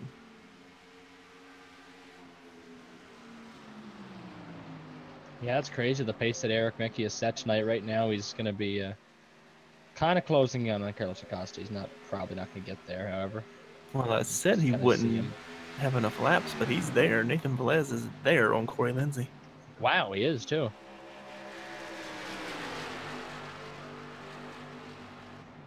We made a little mistake there, though, but that might have worked. He might have dimed in the corner, which it did. He's got a nice launch up off there. Yeah, it looks like Corey tried to drive it in, then Velez is backed up, get this run off. Gonna make them move in 3, maybe? Nope, not gonna have the nose in there. Oh, this is gonna be some tight racing here as we're closing on 2 laps to go. Velez is all over the back of Corey Lindsay. He wants that podium so bad. Both drivers really do. This will be Velez's best finish in a long time, I know. Either Corey's which way, too. Yeah, both of them have had turbulent weeks, unfortunately, here in Didn't what's this, Iowa series. Interview him at Iowa in the top 3, maybe? Yeah, we did. Yeah. Oh, when Nathan Velez gets a nose in, see if we can get her done going into turn 3. Yeah, the white flag this time. Gonna have to pinch him pretty tight here to hold him down, though. Oh, Velez holding a nice, pretty wheel there, getting close, but he knows his limits. See if we can get it done here. White flag's going to be out, and Eric Mickey looks like he's going to have this race in hand right now as he's working on the back stretch and going into turn 3 and 4 right now. Keep an eye on that battle, too, as Eric Mickey. Yeah, gonna come out of turn 4. All clear. No problems. Oh, there's contact for 90 this season. He saves Wow. it. Wow. The 48's going to take 3rd position from the 90 of Corey Lindsay. Literally take. Just went up there and stole it from him. Corey's not going to be too impressed with that. That's just hard That's racing. hard racing, yeah. That was close, actually. Corey came down and Nathan Velez came up. Yeah, this is tight racing, but that's... Yeah, that's just hard racing. It's a good thing that Lindsay did not end up going around. I think he'd be a lot more volatile. And as we mentioned earlier, Eric Mickey wins the event tonight. Yeah, put a whooping on him. 5.9 seconds over Peter Short. And 10 back to that battle we saw there at the end. So their producer has a meltdown because they can't burn out on the start-finish line. Wendell, why? Because you're not NBC, Wendell, and you're not running out there to interview them. That's why. Because we don't have a Rutledge Wood, apparently. Oh, and Wendell is just fighting the 6 car right now. I still understand the whole NBC thing. They interview him there, and then they interview him again in Victory Lane. What's the point? Yeah, I don't know. I don't understand that. Other than to watch Chip Ganassi slap your driver really hard. Oh, and just grab Chad Johnson by the back of the neck and try to tear his head off. I mean, he totally Dale Jr.'d in there, and it's like, whoa. Concussion. Oh, God. Protocol. Can a crew chief have concussion protocol? I'm getting married. I quit. Oh, well, I mean, it's time. Once he had a top 20 yeah, I mean, he's the Danica now of Hendrick Motorsports. Andrew told us to watch out for Eric's great burnouts. They were all right. I mean, you know, he's got practice on him now. His gloves must have fell off.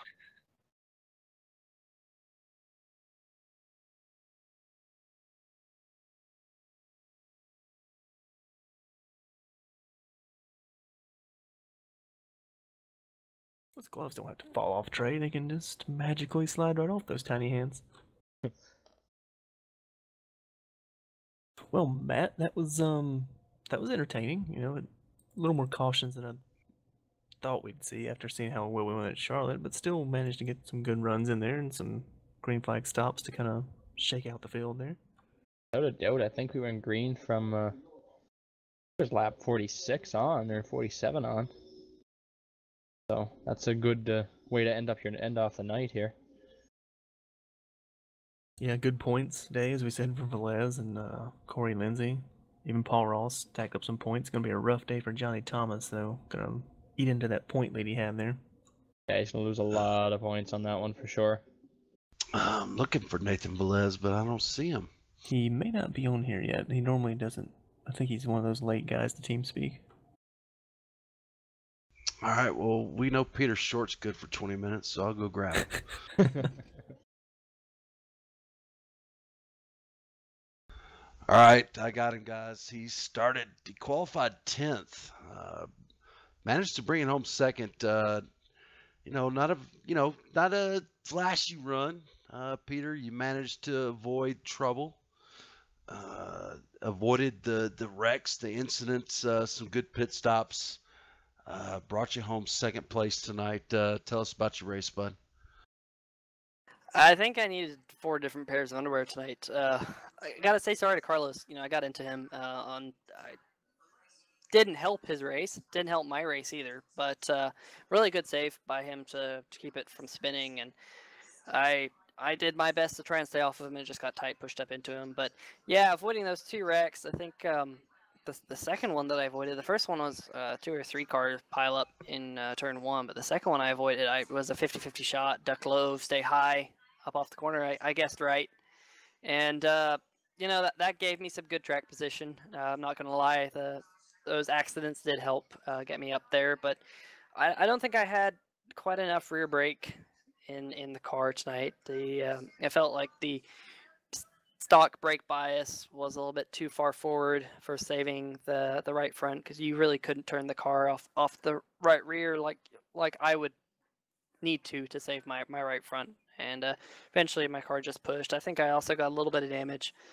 from that contact with Carlos Acosta, but nonetheless, good run. I don't do well at 1.5 miles. They're not my favorites, but been able to get some pretty decent finishes just from attrition or some strategy games so far this year on them. So that's helped out. Of course, Mickey's leading the points, wins the race. So gonna have to do some. Of course, we got the chase coming up, so hopefully we can take down the 6 in the chase. But all in all, a good points night and a good solid finish. Whoa, sir. Those are the playoffs, not the chase anymore, bud? Sorry. However it works. I think it is a playoff system. It's one of these things. I don't like the quote-unquote playoffs. I don't like them in NASCAR. I've stopped watching NASCAR because of it. But, it is what it is. It's a game that we were going by, and I can't really complain because we're all held to the same rule, and it comes down to how well we perform in those last couple of races to whoever comes up as champion. So should be a lot of fun, should be really exciting. I hope all the people who's watching tune in for the playoffs, chase, whatever you want to call it, because it will get pretty exciting. Without a doubt. And Peter, looking forward to tomorrow night in the Cup Series back here at Kentucky. What's your thoughts about running the Cup car here? Yeah, a couple of my teammates were able to get some laps in on practice on Thursday night, and they said the setup was really, really tight. Tonight's setup was actually fairly neutral. It did get tight on the long run, but for the first few laps, it was really neutral, and it was quite fun to drive early in the run. But I heard that tomorrow night it will be a push fest, and of course clean air will be fairly important tomorrow, because I know tonight I got aero tight a couple times behind people, especially behind some lap cars there at the end. So tomorrow night it could be pretty interesting, but the A car with all that extra horsepower, maybe it will be able to break those rear tires loose. We'll have to wait and see. All right, Peter, you know the deal, bud. Give us those shout outs, man. Shout out to Drew and Cameron. Both of those guys were looking over my race tonight and telling me where I was losing time. I never was able to find it, but also Drive for Suicide Prevention and everyone who brings this league together and runs it week to week, because it's a really well-oiled ship. All right, Peter. Well, we'll see you tomorrow night, man. And I have no doubt we'll probably be talking to you again. Well, I surely hope so. Thanks, guys. I think that's a fair assumption.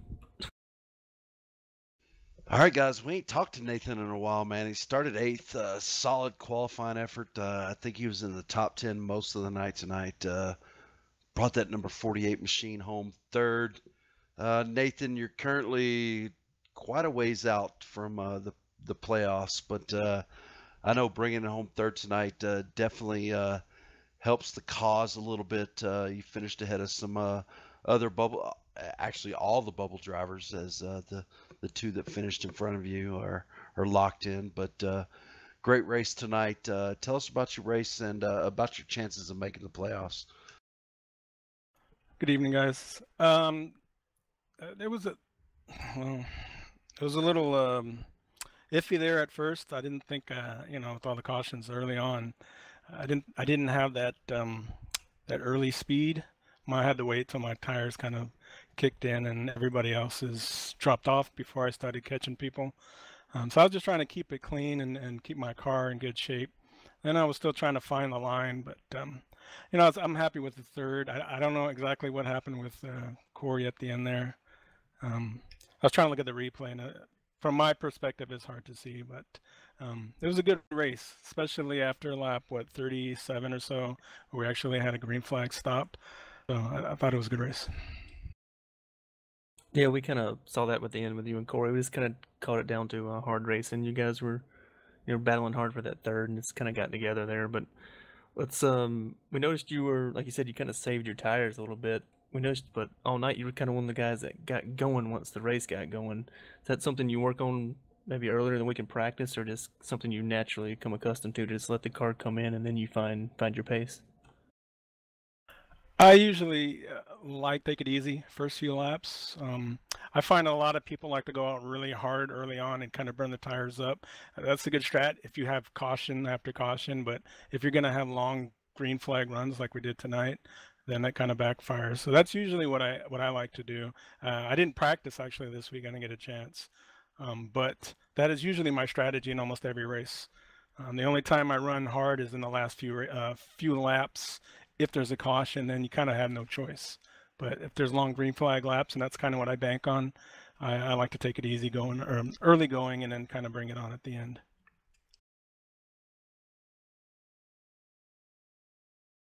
All right, Nathan. Well, I'll tell you, great run tonight, man. Solid top 10 all night long. Brought it home 3rd.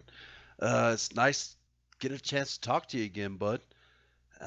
We look forward. Hope you make the playoffs. We look forward to talking to you again in the future. But before we let you go, give us those shout outs, bud. Shout out to 3 Wide Racing, Nathan Young Designs, Levi Zielinski for helping me out, along with Tanner Sharp. Most of the guys that I raced with all race clean. Paul, Peter. Congrats to Eric for winning the race.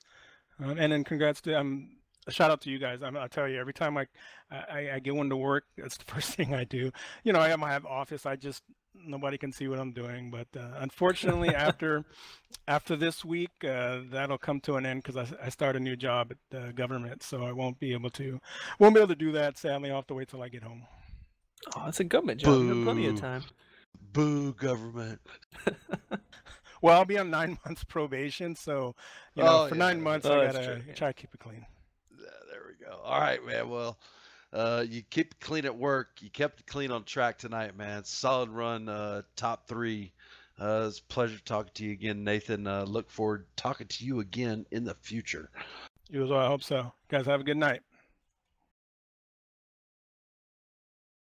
I'm surprised how many times we get that. People watch us at work, which is pretty funny. All right, guys, I got him. Winner, chicken dinner. Started on the pole, brought it home first. I hear he's a big fan of the Commander-in-Chief because they have something in common, Thomas. They wear the same size gloves. But anyway, Tell us about your race tonight, Eric. Hello. New phone. Who dis? I think he just quit. I'll ignore everything else and just talk about the race then. A bunch of comedy geniuses sitting up here in the booth. Well, you can blame your brother and his colleague Kurt for that. Kurt's taxi cab brought us that question, fresh from Pennsylvania Avenue. Yeah, okay. What do you really want to know? How was your race? Well, now you put me in a bad mood, so what the fuck?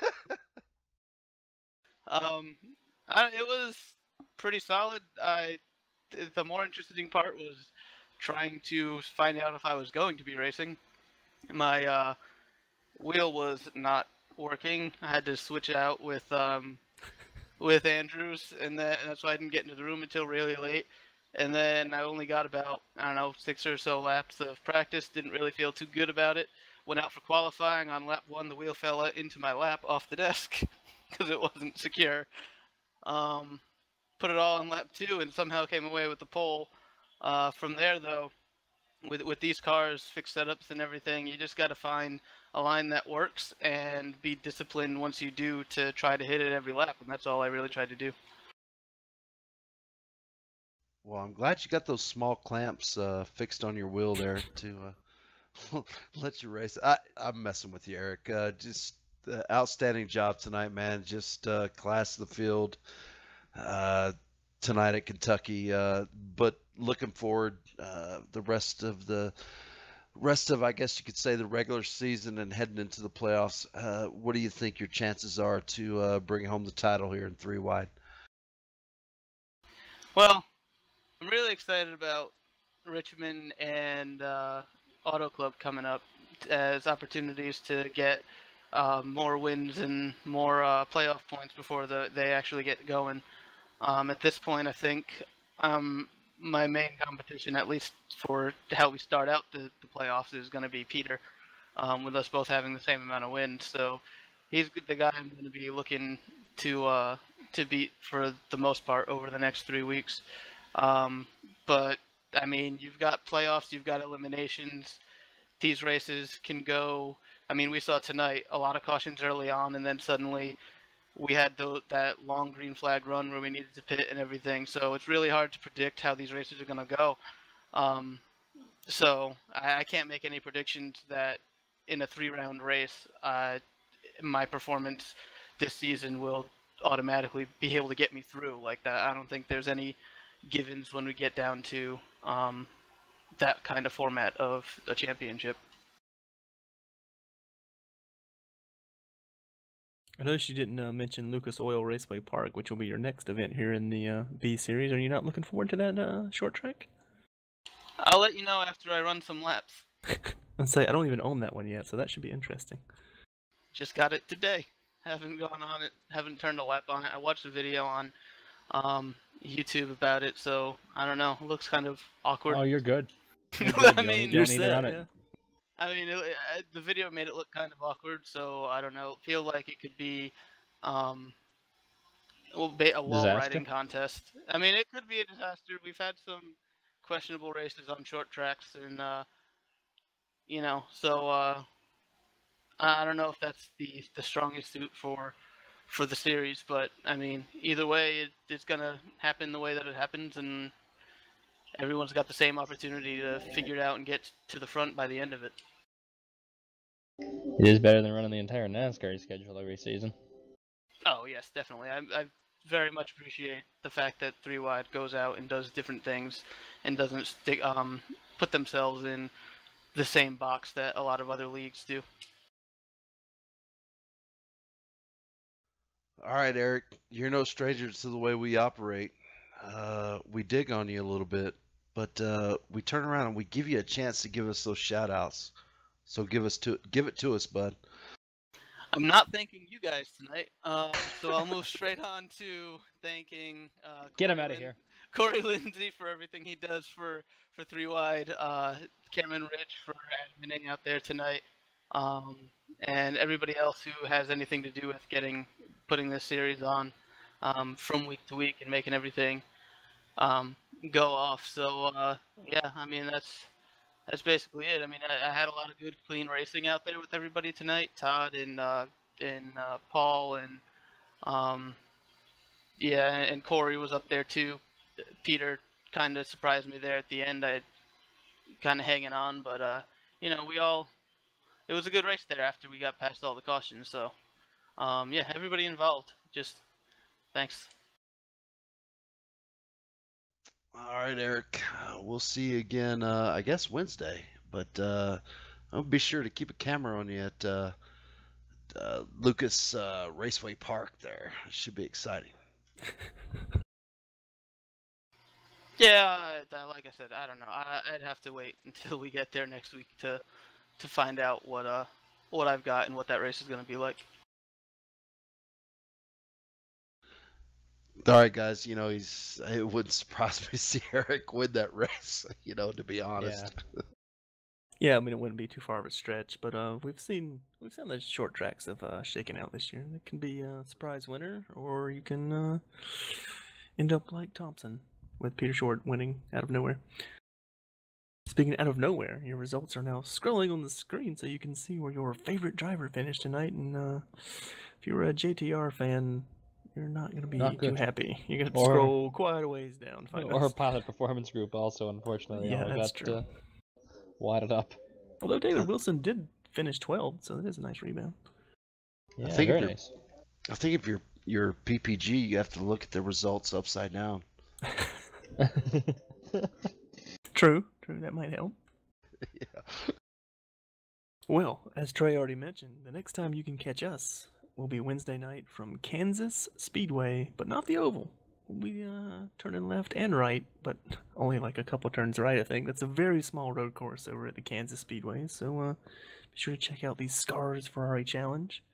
The next time you'll see us here on 3 Wide will be next week. Well, I'm sorry, tomorrow. Tomorrow. Yeah, Monday night. I'm getting ahead of myself already. Monday night for the Kentucky race, part 2. Chuck Sweeting already in chat telling us it's a tight set, but still looking to dominate like he did at Michigan. So see if that can come true. But until then, Trey, tell them what they can do. See ya!